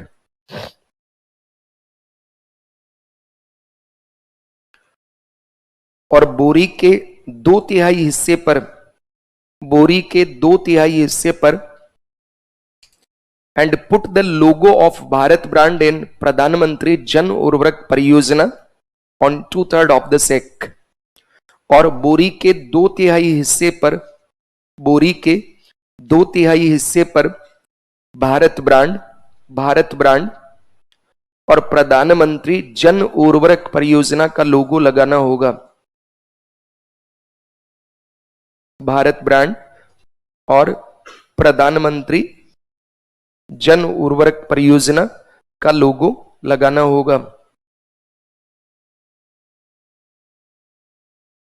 याद हुआ सभी के क्या है, वन नेशन वन फर्टिलाइजर। इसमें कुछ नहीं हो रहा है, इसमें सिर्फ इतना है कि भारत सरकार ने यह कहा कि पहले तुम अलग अलग नाम से बेचते थे, उसके कारण किसानों को बहुत सारी चुनौतियों का सामना करना पड़ता था, कालाबाजारी होती थी, जमाखोरी होती थी।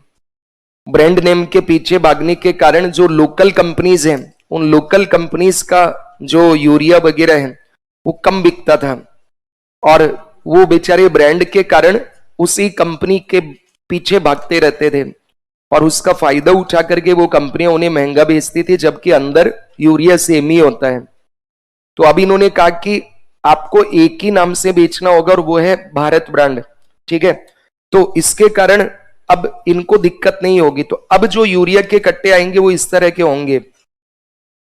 इसके ऊपर 2/3 पर क्या लिखा हुआ है, प्रधानमंत्री भारतीय जन उर्वरक परियोजना, ठीक है, और यहां लिखा हुआ भारत यूरिया। तो 2/3 तो ले लिया मोदी जी ने, पीएम बीजेपी और भारत ने।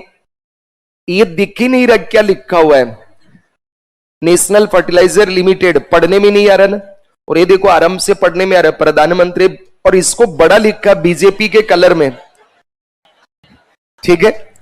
तो ये दिमाग लगा लिया। तो अब राहुल जी कहेंगे हम भाजपा वालों का यूरिया नहीं लेंगे, तो मोदी जी कह रहे हैं सब्सिडी चाहिए तो लो वरना मत लो, ठीक है। ये मजाक हो गया एक तरह से, लेकिन अब मोदी जी कुछ भी कर सकते हैं। और 1/3 हिस्से के ऊपर कहा कि आपको अपना देना है, तो ये दिखेगा ही नहीं। तो किसान बेचारा चक्कर में नहीं पड़ेगा, उसको लगेगा यार ये सब पे अब तो सेम ही आ रहा है, इसका मतलब सब सेम ही है, ठीक है। तो ये हो गया। इसी तरह एनपीके जो तीनों मिक्स आते हैं, इसमें भी 2/3, तो ये दिखेगा एनपीके, ये दिख ही नहीं रहा। ये डीएपी हो गया, ये दिख ही नहीं रहा। ये म्यूरेट ऑफ पोटास हो गया 2/3 हिस्से पर, और ये दिख ही नहीं रहा। तो one nation one fertilizer scheme के तहत ये इस तरीके से अब गवर्नमेंट इनको बेचेगी, जबकि पहले इनकी फोटो ऐसी होती थी, कहां ये। तो पहले देखो इफको अपना डिजाइन से एकदम नाम छापता था ऐसे, IFFCO wholly owned by cooperative NPK, और फिर ये बलवान जैसे आदित्य बिरला वालों का दिखेगा ही नहीं। क्रिबको कितना बड़ा देता था अपना नाम, मतलब 1/3 में तो केवल आधे में तो यही छापता था, बाकी में यूरिया और फिर अपना पूरा क्रिबको श्याम फर्टिलाइजर्स लिमिटेड। अब का बेटा ये सब बंद और ये चालू करो इस तरह से, ठीक है। तो इसके बेनिफिट क्या हुए, फायदा क्या हुआ इसका, मेन हमें वो देखना है। तो लिखिए इसके benefits, benefits of one nation one fertilizers, benefits of one nation one fertilizer. तो पहले एक बार याद करो इसको, समझो जरा।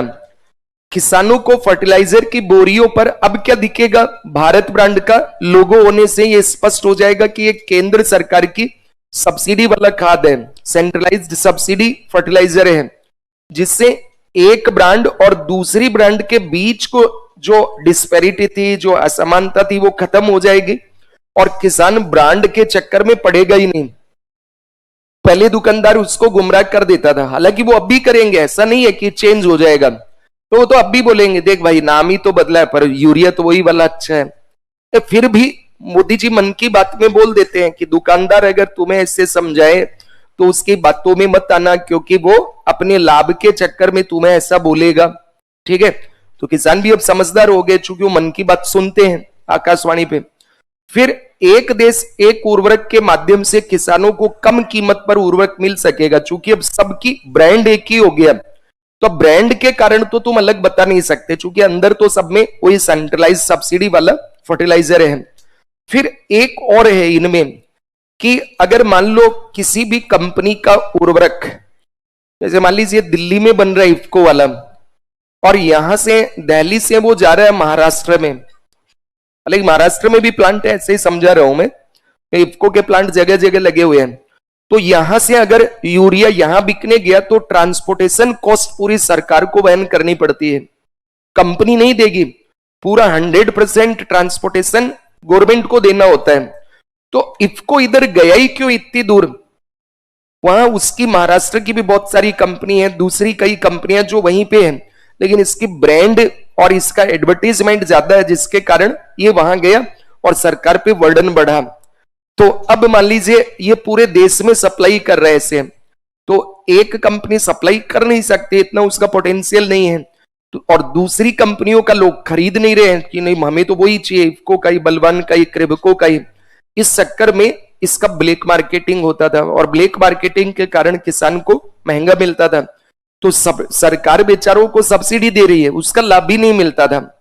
कई बार जरूरत के समय फर्टिलाइजर नहीं मिला तो फिर फसलों को नुकसान होता था, तो किसान दुखी रहता था कि यार फर्टिलाइजर नहीं मिल रहा है हमें, तो ये दिक्कत होता था।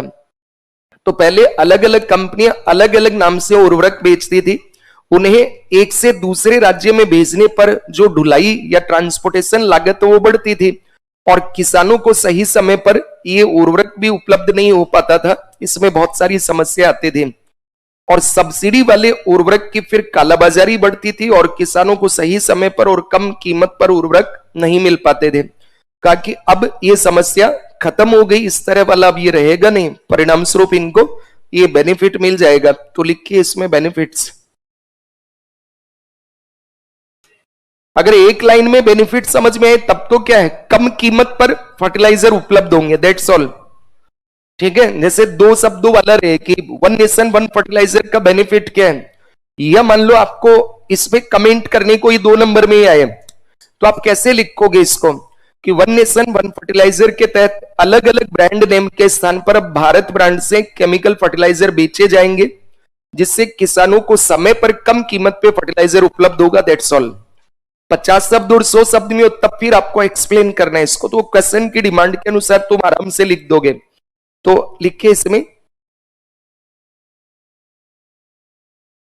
किसानों को फर्टिलाइजर की बोरियों पर, किसानों को फर्टिलाइजर की बोरियों पर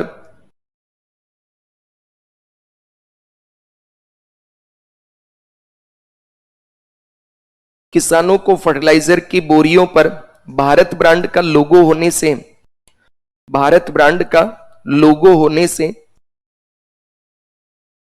यह स्पष्ट हो जाएगा, यह स्पष्ट हो जाएगा कि यह खाद केंद्रीय सब्सिडी वाला खाद है, यह खाद केंद्रीय सब्सिडी वाला खाद है। By having the logo of Bharat brand on the fertilizers bag, it will be clear to the farmers, it will be clear to the farmers that this fertilizer is centrally subsidized fertilizer, that this fertilizer is a centrally subsidized fertilizer। 2 lakh crore रुपया subsidy दिया है इस बार इसके लिए, बहुत बड़ा amount है ये, ठीक है, फर्टिलाइजर के लिए।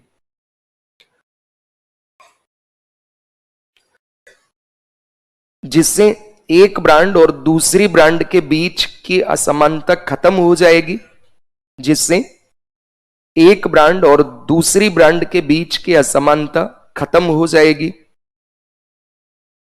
और किसान ब्रांड के चक्कर में नहीं पड़ेंगे, और किसान ब्रांड के चक्कर में नहीं पड़ेंगे, और किसान ब्रांड के चक्कर में नहीं पड़ेंगे। The farmers will not get confused about the brand.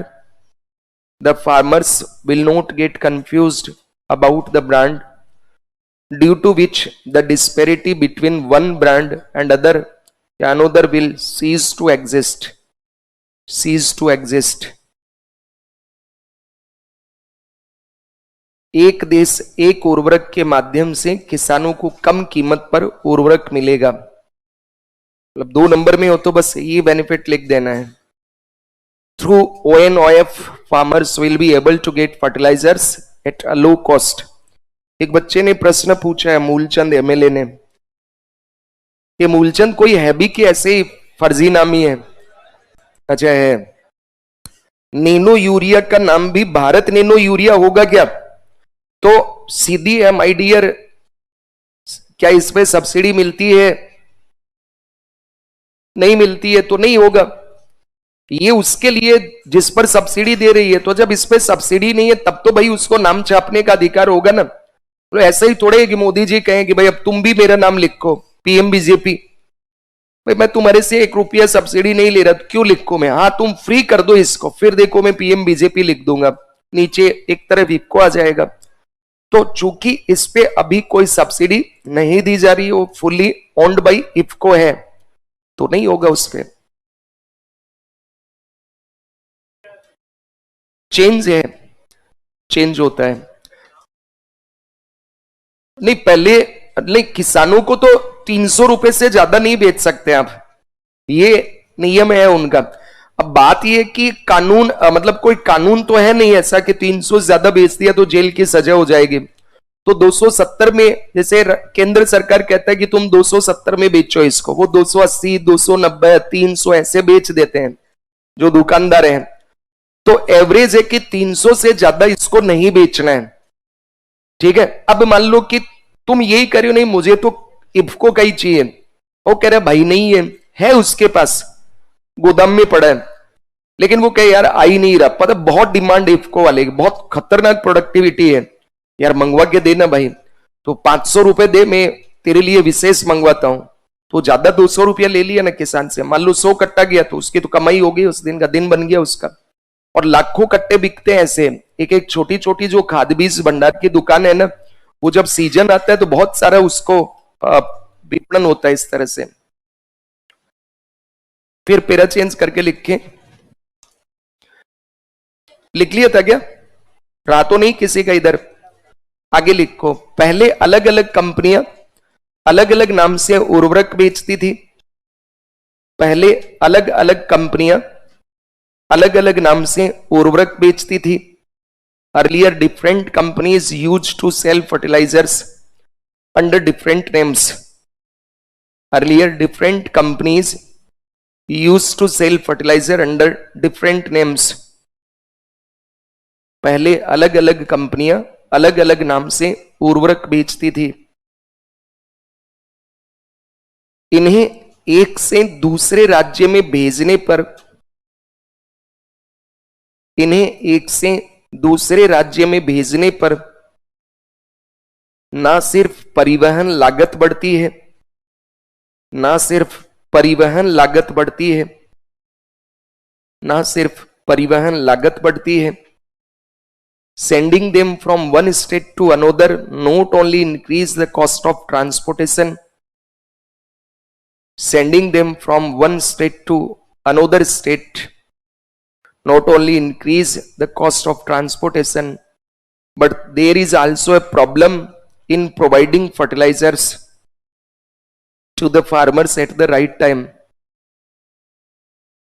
इन्हें एक से दूसरे राज्य में भेजने पर ना सिर्फ परिवहन लागत बढ़ती है, बल्कि किसानों को सही समय पर उर्वरक उपलब्ध कराने में भी समस्या आती थी, बल्कि किसानों को सही समय पर उर्वरक उपलब्ध कराने में भी समस्या आती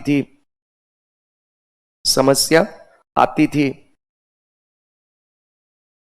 जिससे सब्सिडी वाले उर्वरक की जमाखोरी व कालाबाजारी बढ़ती थी, जिससे सब्सिडी वाले उर्वरक की जमाखोरी, होर्डिंग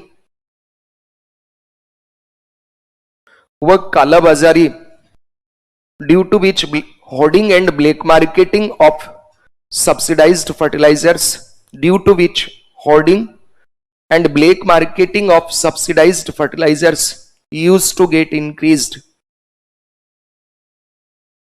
जिससे सब्सिडी वाले उर्वरक की जमाखोरी व कालाबाजारी बढ़ती थी। होर्डिंग मतलब भंडार कर लेना, चीजों को छुपा लेना गोदाम में और बोलना नहीं है और बाद में महंगा बेचना, दैट इज ब्लैक मार्केटिंग। और किसानों को सही समय पर और कम कीमत पर उर्वरक नहीं मिल पाते थे। अब चूंकि ब्रांड का कोई वैल्यू नहीं रह गया तो तुम छुपा के करोगे क्या, क्योंकि सब पे तो पीएम बीजेपी लिखा हुआ है, तो ये योजना खत्म हुई।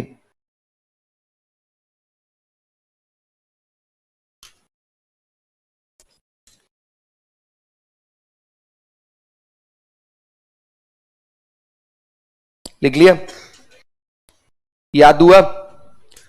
अब देखो इसको एक पेज पे पॉइंट वाइज समरी करवा रहा हूं मैं, लिख लो एक बार।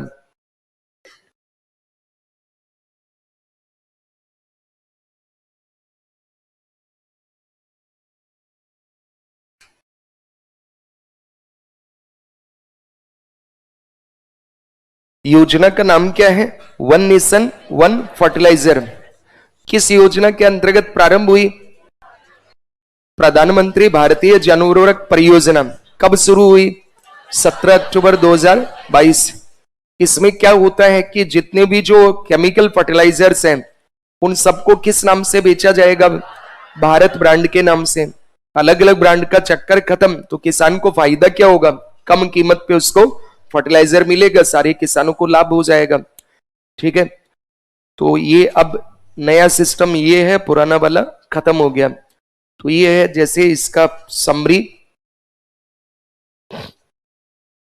योजना का नाम one nation one fertiliser launched by central government on 17 October 2022, launched under Pradhanmantri भारतीय Jan Urvarak Pariyojana. Beneficiary all the farmers of the country, देश के सभी किसान भाई। Objective to sell fertiliser in the market under the name of single brand, that is Bharat brand. And benefits क्या होगा इसका? Low price of chemical fertiliser, ठीक है, availability on low price of chemical fertiliser, यानी कम कीमत पर ये फर्टिलाइजर किसानों को उपलब्ध होंगे। क्लियर हुआ सभी के? अब अगली प्रॉब्लम लिखिए, बताओ कौन सी आएगी इसके आगे? वित्त की समस्या। तो अगला लिखिए, कृषि वित्त की समस्या। कृषि वित्त या ऋण की समस्या। कृषि वित्त की समस्या या कृषि ऋण की समस्या लास्ट में लिखेंगे, वो कोई बड़ा नहीं है, पहले मेजर प्रॉब्लम देखेंगे।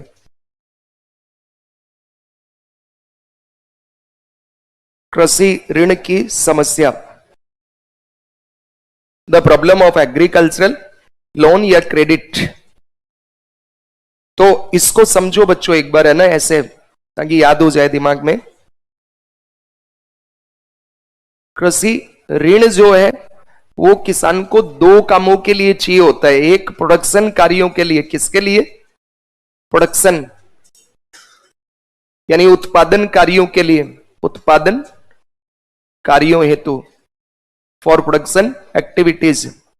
और दूसरा जो होता है किसान को, वो है नॉन प्रोडक्शन एक्टिविटीज, गैर उत्पादक कार्य। किसान को कर्ज क्यों चाहिए? एक प्रोडक्शन कार्य के लिए और दूसरा गैर उत्पादन कार्य के लिए। जैसे प्रोडक्शन में क्या क्या हो सकता है, तो प्रोडक्शन में उसको सीड्स खरीदना है, बीज खरीदना है, उसको मान लीजिए उर्वरक खरीदना है, फर्टिलाइजर, उसको पेस्टिसाइड कीटनाशक खरीदना है, उसको मान लीजिए कोई पशुधन खरीदना है, लाइव स्टॉक, भैंस, गाय, बकरी, ठीक है, या मान लीजिए उसको ट्रैक्टर, थ्रेसर जैसी मशीनें खरीदनी है, ठीक है, या कुछ भी ऐसी चीज जिसका संबंध एग्रीकल्चर प्रोडक्शन से हो। क्या इनके अलावा भी कोई किसान की जरूरतें हैं? बहुत सारी जरूरत है। जैसे एडुकेशन हो गया, किसानों की बच्चों की शिक्षा वगैरह यहां पढ़ रहे हैं, उनका फीस भरना पड़ेगा ना। फिर हेल्थ जरूरतों के लिए उसको पैसा चाहिए, ठीक है। फिर इसके अलावा कई बार बच्चों का विवाह वगैरह है, तो उसमें भी बच्चों, मान लो बेटी का विवाह कर रहे हैं और दूल्हा कर रहे हैं, घोड़ी पे मैं तभी चढ़ूंगा जब मेरे लिए कार आएगी, या मैं तोरण तभी मारूंगा जब मुझे फटफटी दहेज में दोगे। अब बेचारे किसान कहां से लाए? उसको फटफटी देने के लिए पैसा चाहिए ना। तो ये हो गया। या मान लीजिए कोई माहिरो, मान लो जो भी है माहिरा, ठीक है, नानी भाई को माहिरो, जैसे नरसी की वो बिटिया थी नानी भाई, तो माहिरो भरने गया तो सासू कह रही है कि 100 मण ये सिंदूर, ठीक है, सोने का ये, चांदी का वो, इतने कपड़े, इतना, वो पूरा लिस्ट बना के भेज दिया। अब बेचारे नरसी भगत तो उस वक्त फकीरी धारण कर लिए थे, वो तो मन मस्त फकीरी हो गए थे। तो ऐसी परिस्थिति में वो कहां से लाएंगे? तो उन्होंने भगवान कृष्ण को कहा, अब तू इज्जत रखना। तो सोने की ईंटें बरसती है, और जो उसके सासू होती है उसके धड़ाई धड़ ईंटों से लगती है सोने की, है ना। खैर, तो शिक्षा, स्वास्थ्य, या मान लो फिर बहुत सारे त्योहार भी होते हैं, जैसे होली, दीपावली, लोहड़ी वगैरह, ओणम वगैरह, ठीक है। इसके अलावा उसको कर्ज जो लिया, उसका कर्ज या फिर ब्याज भी चुकाना होता है। या मान लो पशु वगैरह बीमार हो गए, उनका भी ट्रीटमेंट कराना। ये ऐसे काम है जिनके लिए कोई बैंक लोन देता है क्या? नहीं देता है। मान लो IIT कर रहे हैं तो दे देगा, बाकी बीमार हो गया, विवाह, त्योहार, इनके लिए लोन नहीं देता है। अब किसानों को इन दोनों कामों के लिए जो लोन मिलता है ना, दो सोर्स हैं इसके। स्रोत क्या है? तो इसके स्रोत हैं, सोर्सेस हैं। एक है फॉर्मल सेक्टर, जो तुम जानते हो, पढ़ चुके हो, बैंकिंग, और दूसरा इनफॉर्मल सेक्टर। तो इसमें जैसे कॉमर्शियल बैंक, पहला क्या हो गया, सबसे ज्यादा कौन देता है? तो सबसे ज्यादा है कॉमर्शियल बैंक। किसानों को सबसे ज्यादा लोन कौन देता है? Commercial bank. दूसरे नंबर पे इसमें आता है कोऑपरेटिव बैंक, और तीसरे नंबर पे रीजनल रूरल बैंक, RRB, क्षेत्रीय ग्रामीण बैंक। 1975 में इंदिरा जी ने स्टैब्लिश किए थे, और 76 में फिर कानून बना। ये सब मनी लेंडर्स होते हैं, साहूकार, महाजन, चेट्टी, रेड्डी, सेठ, साहूकार, ठीक है, मनी लेंडर्स कहते हैं इसको। अब ध्यान से समझना, किसान को कृषि कर्ज जो लोन है वो दो कार्यों के लिए चाहिए। पहला फॉर प्रोडक्शन नीड, उत्पादन कार्य, यानी कोई भी ऐसी चीज जिससे एग्रीकल्चरल प्रोडक्टिविटी बढ़े उसके लिए लोन चाहिए। दूसरा, उसको नॉन प्रोडक्शन एक्टिविटीज के लिए भी लोन चाहिए, मतलब जैसे विवाह, शिक्षा, स्वास्थ्य, बच्चों का मान लीजिए कोई और खर्चा है, तीज त्योहार सेलिब्रेट करना है तो उसके लिए भी पैसा चाहिए। वो भी एक आदमी है, उसको भी जरूरत होती है, कपड़े वगैरह वो भी खरीदेगा त्योहार पे, नए कपड़े, मिठाई वगैरह। फिर गांव में तुम जानते हो कि खर्चे भी बहुत तरह के होते हैं, जैसे मृत्यु भोज हो गया, ढसूटन हो गया, ये वो बहुत ज्यादा होता है और पूरा गांव आता है उसमें जेमने, भंडारा होता है वो, तो कॉस्ट बढ़ेगा किसान का। फिर सोर्स क्या है? दो सोर्स है, एक सोर्स है ऑर्गेनाइज्ड या फॉर्मल या इंस्टीट्यूशनल यानी बैंकिंग सेक्टर, दूसरा है unorganised, informal, non institutional, that is money lenders, सेठ, साहूकार, महाजन, मित्र, चेट्टी, रेड्डी, श्राफ वगैरह। हम जानते हैं कि ये जो लोन देते हैं इसका रेट ऑफ इंटरेस्ट जो है वो बहुत कम होता है। इसका जो कंडीशन है, शर्तें हैं ब्याज वगैरह देने की, वो आसान है, क्या है, सिंपल होती है और शर्तें आसान होती हैं। वसूली करने का इसका जो तरीका है वो भी आसान या सिंपल या मतलब रूथलेस नहीं होता है, निर्मम नहीं होता है, निर्मम नहीं।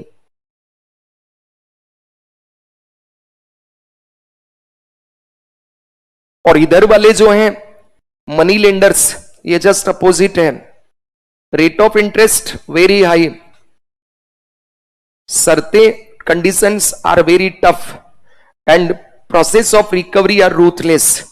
वसूली के तरीके क्या है? निर्मम, वसूली भाई की तरह होता है ये, ठीक है।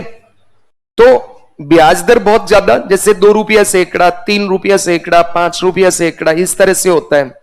और इधर बैंकों में 7% रेट ऑफ इंटरेस्ट होता है। कितना? 7% रेट ऑफ इंटरेस्ट, उस पर भी टाइम पे चुका दिया तो 3% सब्सिडी मिलता है, इंटरेस्ट सबवेंशन स्कीम 2006-7 के तहत।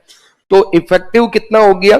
4%, यानी 1 लाख पर 4,000 रुपया सालाना ब्याज दर। और इधर मान लीजिए 2 रुपया सैकड़ा है तो 24% रेट ऑफ इंटरेस्ट यानी 24,000। 3 रुपया सैकड़ा है तो 36,000। 5 रुपया सैकड़ा है मतलब 1 लाख पे 60,000 ब्याज गया। कहां से लाएगा? मर जाएगा ये, ठीक है। अब दिक्कत क्या है? तो इधर से ले ले। प्रॉब्लम ये कि वित्तीय समावेशन का अभाव है, लेक ऑफ फाइनेंशियल इंक्लूजन है। वित्तीय समावेशन के अभाव के कारण किसानों को बैंकों से लोन नहीं मिल पाता है। परिणाम स्वरूप वो कहां से लोन लेता है? मनी लेंडर से। और मनी लेंडर्स का लोन ब्याज दर ज्यादा, वसूली के तरीके निर्मम, शर्तें बहुत कठिन है। कई बार भैंस खोल ले गए, मकान पे कब्जा कर लिया, गहने गिरवी रखे उनको बेच दिया, नहीं चुकाए मारपीट कर ली, जमीन छीन लिया, तो ये सब होता रहता है। फिर एक तरीका, एक दिक्कत और है कि इनसे जो लोन लिया जाता है, अगर लोन लिया टाइम पे नहीं चुका है तो वो क्या बनता है? एनपीए। एनपीए होने के बाद ये दोबारा लोन नहीं देगा, और दोबारा लोन नहीं देगा तो इस संकट से बचने के लिए भी बेचारा उसका कर्ज चुकाने के लिए इससे लोन लेके उसका एनपीए न हो इसलिए चुकाता है किसान। तो कर्ज चुकाने के लिए कर्ज चुका रहे, इसका कर्ज चुकाने के लिए इससे ले, इसका इससे, इसका इससे, डेप्ट ट्रैप में फंस गया वो। किसमें? कर्ज जाल में। तो जब आप जानते हैं कि हमारे देश में एग्रीकल्चर बहुत ही रिस्की प्रोफेशन है, कभी फसल उत्पादन हुआ तो हो गया, चुका देगा, नहीं हुआ तो नहीं चुका पाएगा। और हम जानते हैं कि किसान जो है उसका सोर्स ऑफ इनकम क्या है? केवल कृषि है। कृषि बहुत रिस्की है, उत्पादन अच्छा हुआ तो लोन चुका पाएगा वरना वो नहीं चुका पाता है। तो फिर वो बचने के लिए बेचारा कहां से लोन लेता है? मनी लेंडर से लोन लेता है, रिश्तेदार से लोन लेता है और फिर इसका बैंक का लोन चुकाता है ताकि एनपीए ना हो। और मान लो फसल उत्पादन नहीं हुआ तो फिर वो फंसता ही जाता है। तो ऐसे लोन पे लोन लेगा, लोन पे लोन, तो कर्ज जाल में फंस गया। कई बार किसान क्या करता है कि लोन लिया था उसने ट्रैक्टर खरीदने के लिए, पशु खरीदने के लिए, या जमीन में कुछ निवेश करना था, उस नाम से लेकर उसने इमीडिएट डोमेस्टिक नीड्स के ऊपर खर्च कर दिया। घरेलू कोई भी जरूरत हो सकती है। और अब उसमें एग्रीकल्चर में निवेश होता तो प्रोडक्शन बढ़ता, एग्रीकल्चर में निवेश न करके निवेश कहीं और कर दिया और फिर उसकी प्रोडक्टिविटी कम हुई तो बैंक तो आएगा ना, भाई पैसा दे, फसल कट गई। वो देगा कहां से, क्योंकि उसने तो निवेश ही नहीं किया, तो प्रोडक्शन भी कम हुआ, तो भी वो बेचारा फंस जाता है। इस कारण से भारत के हजारों किसान प्रतिवर्ष सुसाइड करते हैं। और अफसोस की बात यह है कि उन राज्यों में ज्यादा करते हैं जहां पे ग्रीन रिवॉल्यूशन हुआ था। जो अमीर राज्य हैं जैसे पंजाब, हरियाणा, तमिलनाडु, महाराष्ट्र, गुजरात, आंध्र, केरला, जहां पे ज्यादा टेक्नोलॉजी यूज की जाती है, जहां पे फायदे ज्यादा हुए थे, वहां के किसान ज्यादा कर्ज के नीचे हैं। अभी रिसर्च है कि केरला, पंजाब और तमिलनाडु 3 लाख रुपया प्रति किसान उन पे कर्जा है। केरला पे तो सबसे ज्यादा है, प्रति किसान 3 लाख रुपया से ज्यादा कर्ज है, तो सुसाइड दर भी ज्यादा पाई जाती है। ठीक है, तो ये प्रॉब्लम है। अब ये जो फॉर्मल सेक्टर है, ये जो किसान को लोन देता है, ये 3 तरह का लोन होता है। कितने तरह का? ये सामान्यतः इन कार्यों के लिए तो लोन दे देता है, इनके लिए लोन नहीं देगा। बैंक जो होता है प्रोडक्शन कार्यों के तो लोन देता है, इनके लिए नहीं लेता। तो इसको तो ये भी तो जरूरत है ना। तुमने फोन कर दिया, पापा कार्ड चेक कर रहे हैं, कल घुसने नहीं देंगे, पैसा तो नहीं वापस आया, तो चल पापा जाके कहीं से लोन लेंगे। वो अब ये थोड़ी देख रहे हैं कि तुम यहां पढ़ते हो, बातें करते हो, उन्होंने तो यही भेजा मेरा बेटा एसडीएम बनेगा तो कम से कम मुझे इस कर्ज से मुक्ति मिल जाएगी। वो तो किसान नहीं बनेगा, वो तो ऐसे गरीबी के जाल से बाहर निकले। और तुम यह मस्ती कर रहे हो तो तुम क्या बाहर निकाल पाओगे? तुम खुद को ही बाहर नहीं निकाल रहे हो, उल्टा कर्ज का कारण बन रहे हो। तो ऐसे में इसलिए तुम्हें सिर्फ और सिर्फ पढ़ना और पढ़ाई के अलावा कुछ नहीं सोचना चाहिए, सिर्फ और सिर्फ पढ़ाई। साल भर तुम मेहनत कर लोगे ना बढ़िया, तो जब सितंबर में इस बार वैकेंसी आ रही है तो तुम पहले ही अटेम्प्ट में निकाल लोगे और अपनी जिंदगी बेहतर कर लोगे। दूसरों की करो ना करो, तुम्हारी लाइफ तो बहुत स्वर्ग जैसी हो जाएगी। ठीक है, फिर तुम्हें अप्सराएं भी मिल जाएंगे, वरना नहीं मिलेंगे। ठीक है, तो ये ध्यान रखना। अब ध्यान रखना कि ये प्रोडक्शन कार्यों के लिए जो लोन देता है ना, वो 3 तरह का होता है ड्यूरेशन के आधार पे। पहला होता है अल्पकालिक कृषि कर्ज। पहला कौन सा? अल्पकालिक कृषि कर्ज, शॉर्ट टर्म एग्रीकल्चर डेप्ट। दूसरा होता है मिड टर्म एग्रीकल्चर डेप्ट, मध्यम कालिक कृषि कर्ज। और तीसरा लॉन्ग टर्म एग्रीकल्चर डेप्ट। पहला क्या, दूसरा, तीसरा? तो उधर वाले सोरे हो गया, तुम्हें बोलना है। पहला क्या होता है?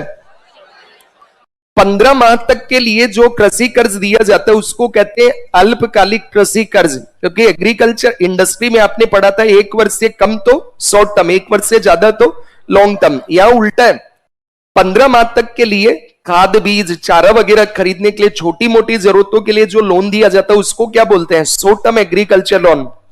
और 15 माह से 5 वर्ष तक के लिए दिया है तो उसको बोलते हैं मिड टर्म एग्रीकल्चर लोन। क्या बोलते हैं उसको? Mid term agriculture loan. और 15 माह से 5 वर्ष से ज्यादा वर्ष, चाहे 5, 6, 7, 10, 15, 20 ऐसे, उसको क्या बोलते हैं? दीर्घकालिक कृषि कर्ज। ये जैसे ट्रैक्टर खरीदना है, कंबाइन खरीदना है, जमीन खरीदना है, कोई हैवी मशीनरी खरीदना है, तो बड़ा पैसा चाहिए ना, किसान टाइम से चुकाएगा इसको। तो पहला क्या बताया मैंने? अल्पकालिक। कितने महीने? 15 माह। क्या खरीदने के लिए? छोटी मोटी चारा, खाद, बीज, खुरपड़ी, फावड़ा वगैरह। दूसरा मध्यम कालिक, जैसे पशुधन खरीदना है, ठीक है, या मान लीजिए कोई थोड़ा बहुत ज्यादा महंगा चीज है, ठीक है, तो वो 5 वर्ष तक का होता है, 15 माह से 5 वर्ष। तो अब लिखिए इसको। ये क्लियर हुआ थोड़ी सी पिक्चर कृषि ऋण की समस्या।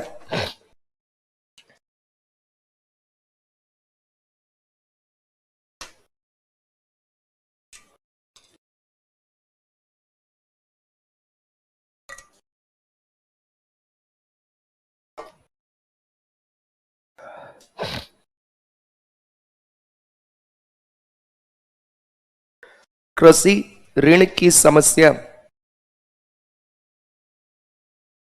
सर वैकेंसी सितंबर में आएगी क्या? हाँ, सपने में तो यही बता के गए थे कल गहलोत जी मुझे। ठीक है,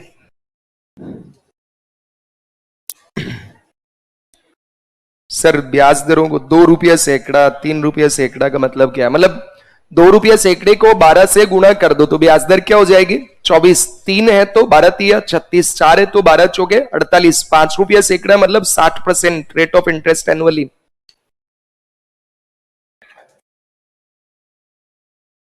तो इसमें लिखिए कृषि ऋण की समस्या, the problem of agricultural loan या क्रेडिट। किसानों को दो कार्यों के लिए कर्ज की आवश्यकता होती है। Farmers need loans for two purpose. किसानों को दो कार्यों के लिए कर्ज की आवश्यकता होती है। पहला, ए, उत्पादन गतिविधियों के लिए।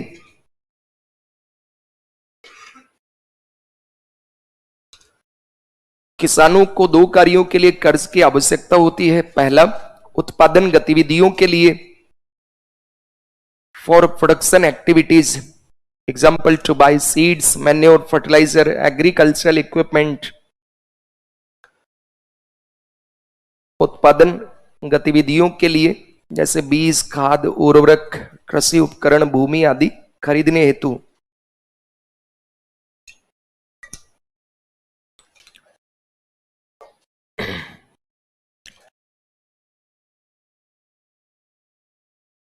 दूसरा लिखिए सेकंड, गैर उत्पादक गतिविधियों के लिए। गैर उत्पादक गतिविधियों के लिए, फॉर नॉन प्रोडक्टिव एक्टिविटीज।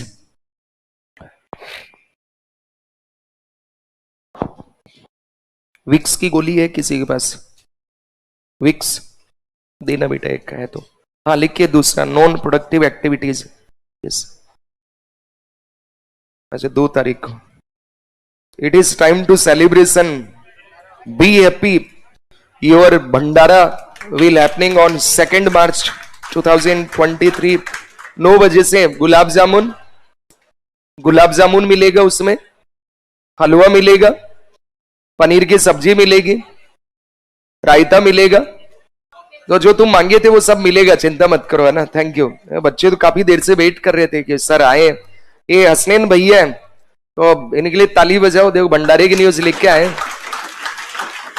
तो उस दिन क्लास होगी ना, क्लास तो रहेंगी, ठीक है।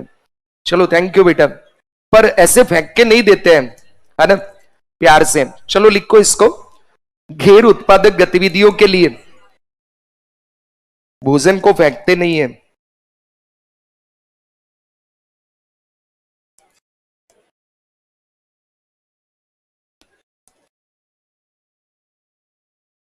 For non productive activities, for example festival, marriage, children's education etcetera.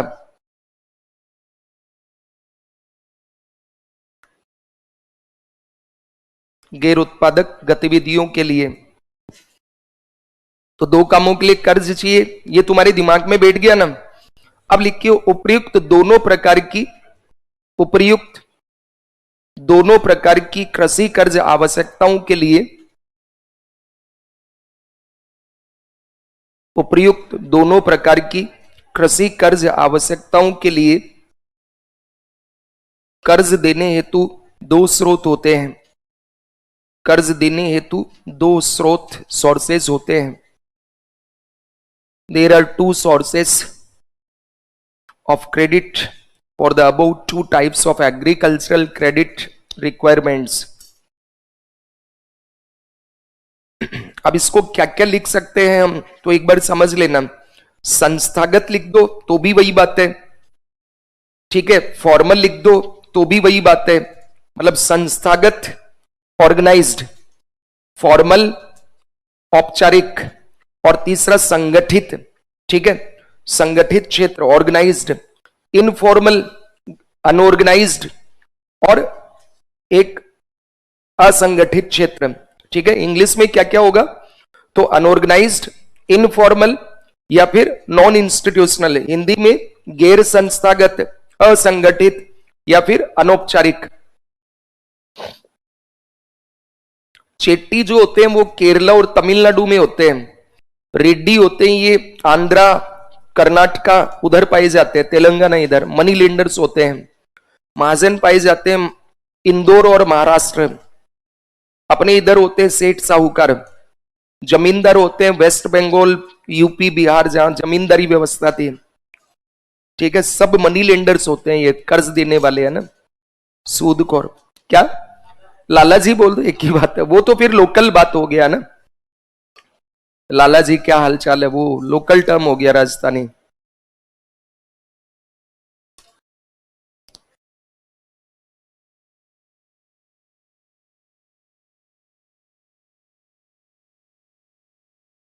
यहां तक सबने लिख लिया? जल्दी लिखो।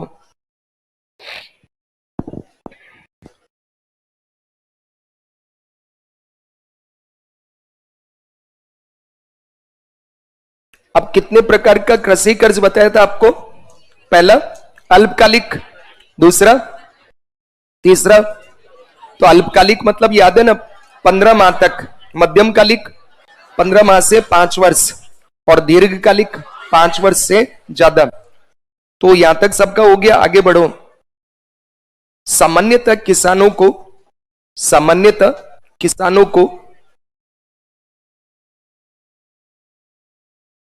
उत्पादन गतिविधियों के लिए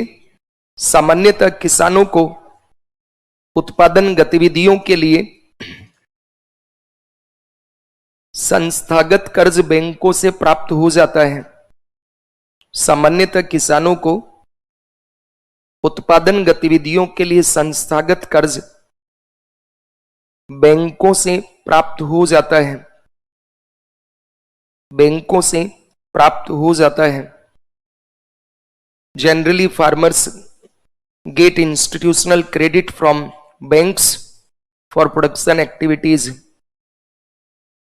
It is of 3 types. सामान्यतः किसानों को उत्पादन गतिविधियों के लिए बैंकों से संस्थागत कर्ज प्राप्त हो जाता है, जो 3 प्रकार का होता है। It is of 3 types. जो 3 प्रकार का होता है। पहला लिखें इसमें, फर्स्ट। आगे सब यहां तक जो 3 प्रकार का होता है।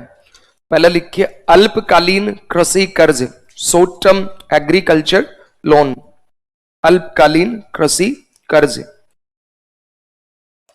Short term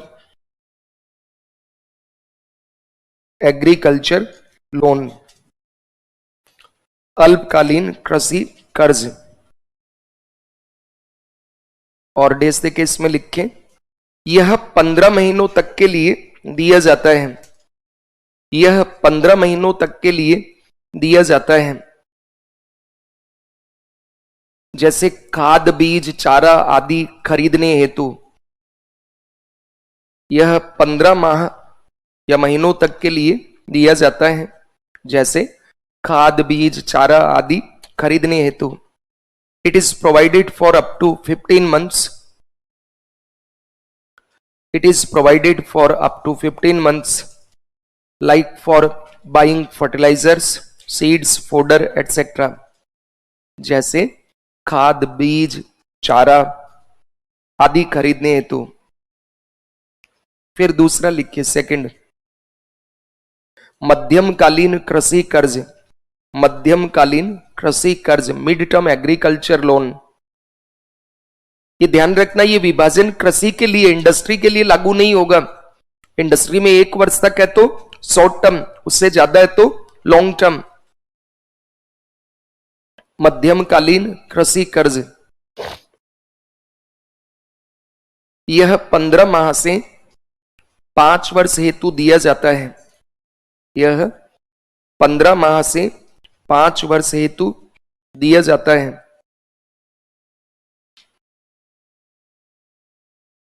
It is given for 15 months to 5 years.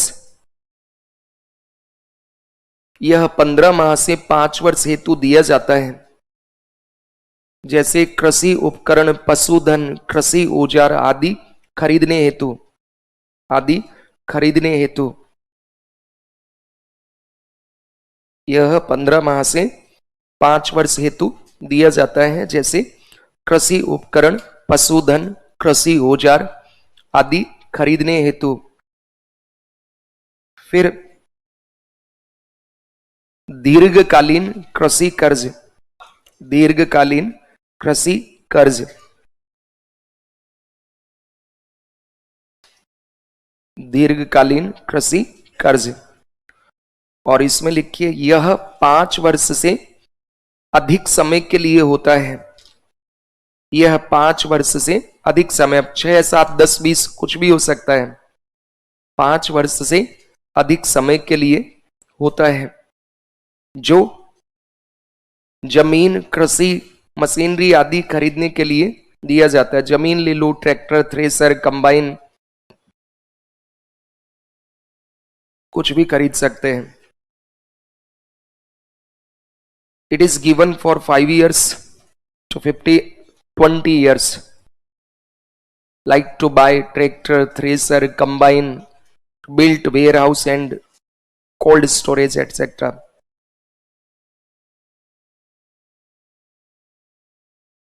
गुरुजी, आपके पढ़ाने का तरीका यूपीएससी लेवल का है, शानदार पढ़ाते हो। मैं आपका जिंदगी भर ऋणी रहूंगी। आपकी प्रिय लक्ष्मी बाई। अच्छा,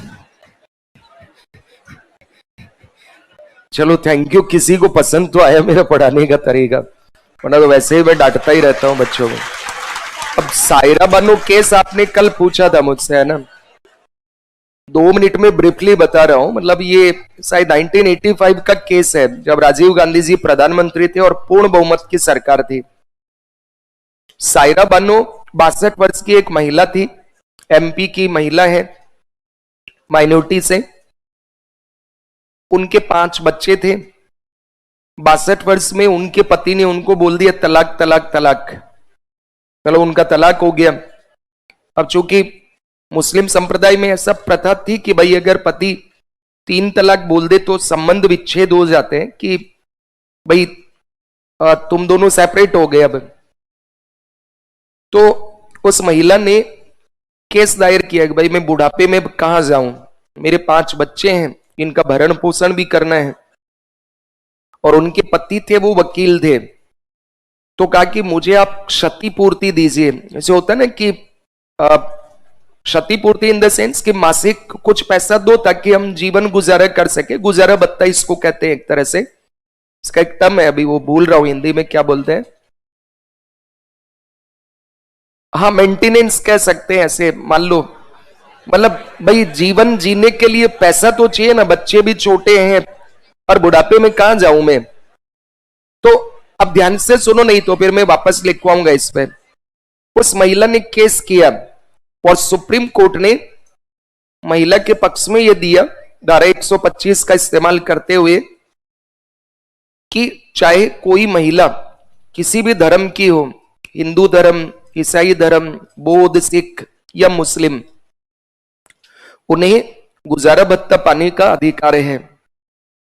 तो ये पहली बार ऐसा हुआ हमारे देश में कि किसी महिला के पक्ष में, मुस्लिम महिला के पक्ष में सुप्रीम कोर्ट ने ऐसा बोला।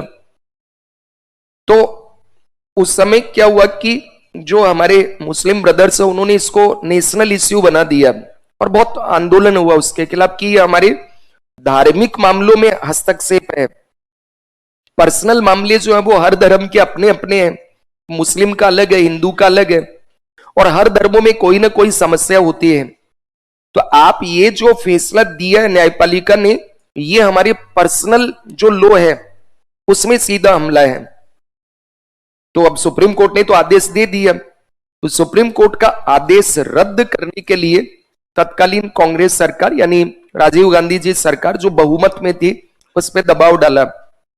अल्पसंख्यकों के दबाव के कारण, चूंकि वो बहुमत की सरकार थी, तो उसने ये न्यायपालिका का फैसला बदलने के लिए संशोधन कर दिया। मतलब न्यायपालिका का फैसला ही रद्द कर दिया।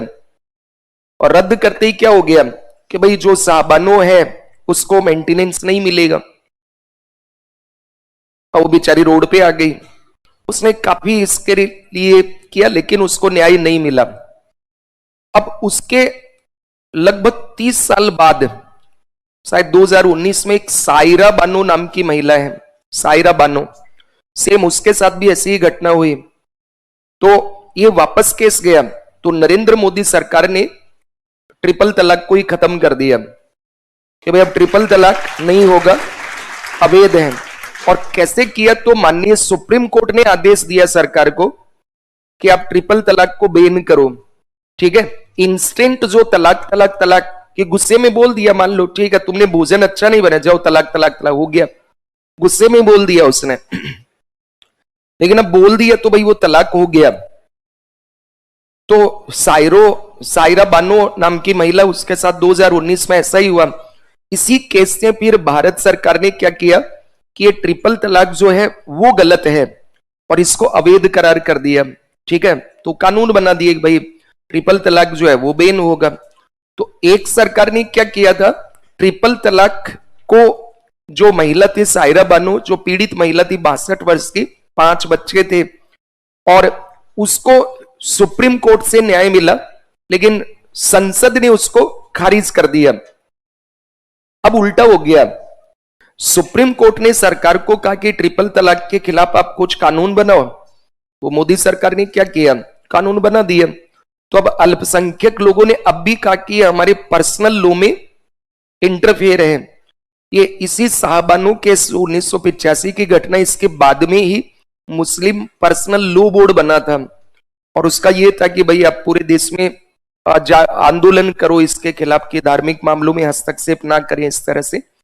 और फिर आप जानते राजनीतिक जो मुद्दे, तुष्टीकरण जिसको कहा जाता है, उसके कारण मुस्लिम जो बेटियां उनका शोषण होता रहा लंबे समय तक। लेकिन इस समय चूंकि सरकार बदल गई और सरकार भी बहुमत में है, 30 वर्ष बाद बहुमत की सरकार भारत में कोई आई, तो उसने इसको खत्म कर दिया। तो ये वो केस था ना, होता रहता है ऐसा हमारे देश में। कुछ फैसले वही सरकार ले पाती है जो बहुत सख्ती दिखाए इस मामले में, चूंकि बहुत सेंसिटिव इश्यू है। धर्म वो अफीम है जो सब कुछ काम करवा सकता है देश के अंदर। धर्म के कारण हमारे देश का बंटवारा तक हो चुका है और हमने विभाजन झेला है, और उसके त्रासदी गद्दार एक प्रेम कथा से ज्यादा कौन दिखा सकता है। ठीक है, तो ये बात है। सी यू टुमारो, कल आगे देखेंगे इसमें। और ये इसके लिए थैंक यू बेटा, विक्स के लिए। गला दर्द हो रहा था, मैं कार में भूल ही आया अपने।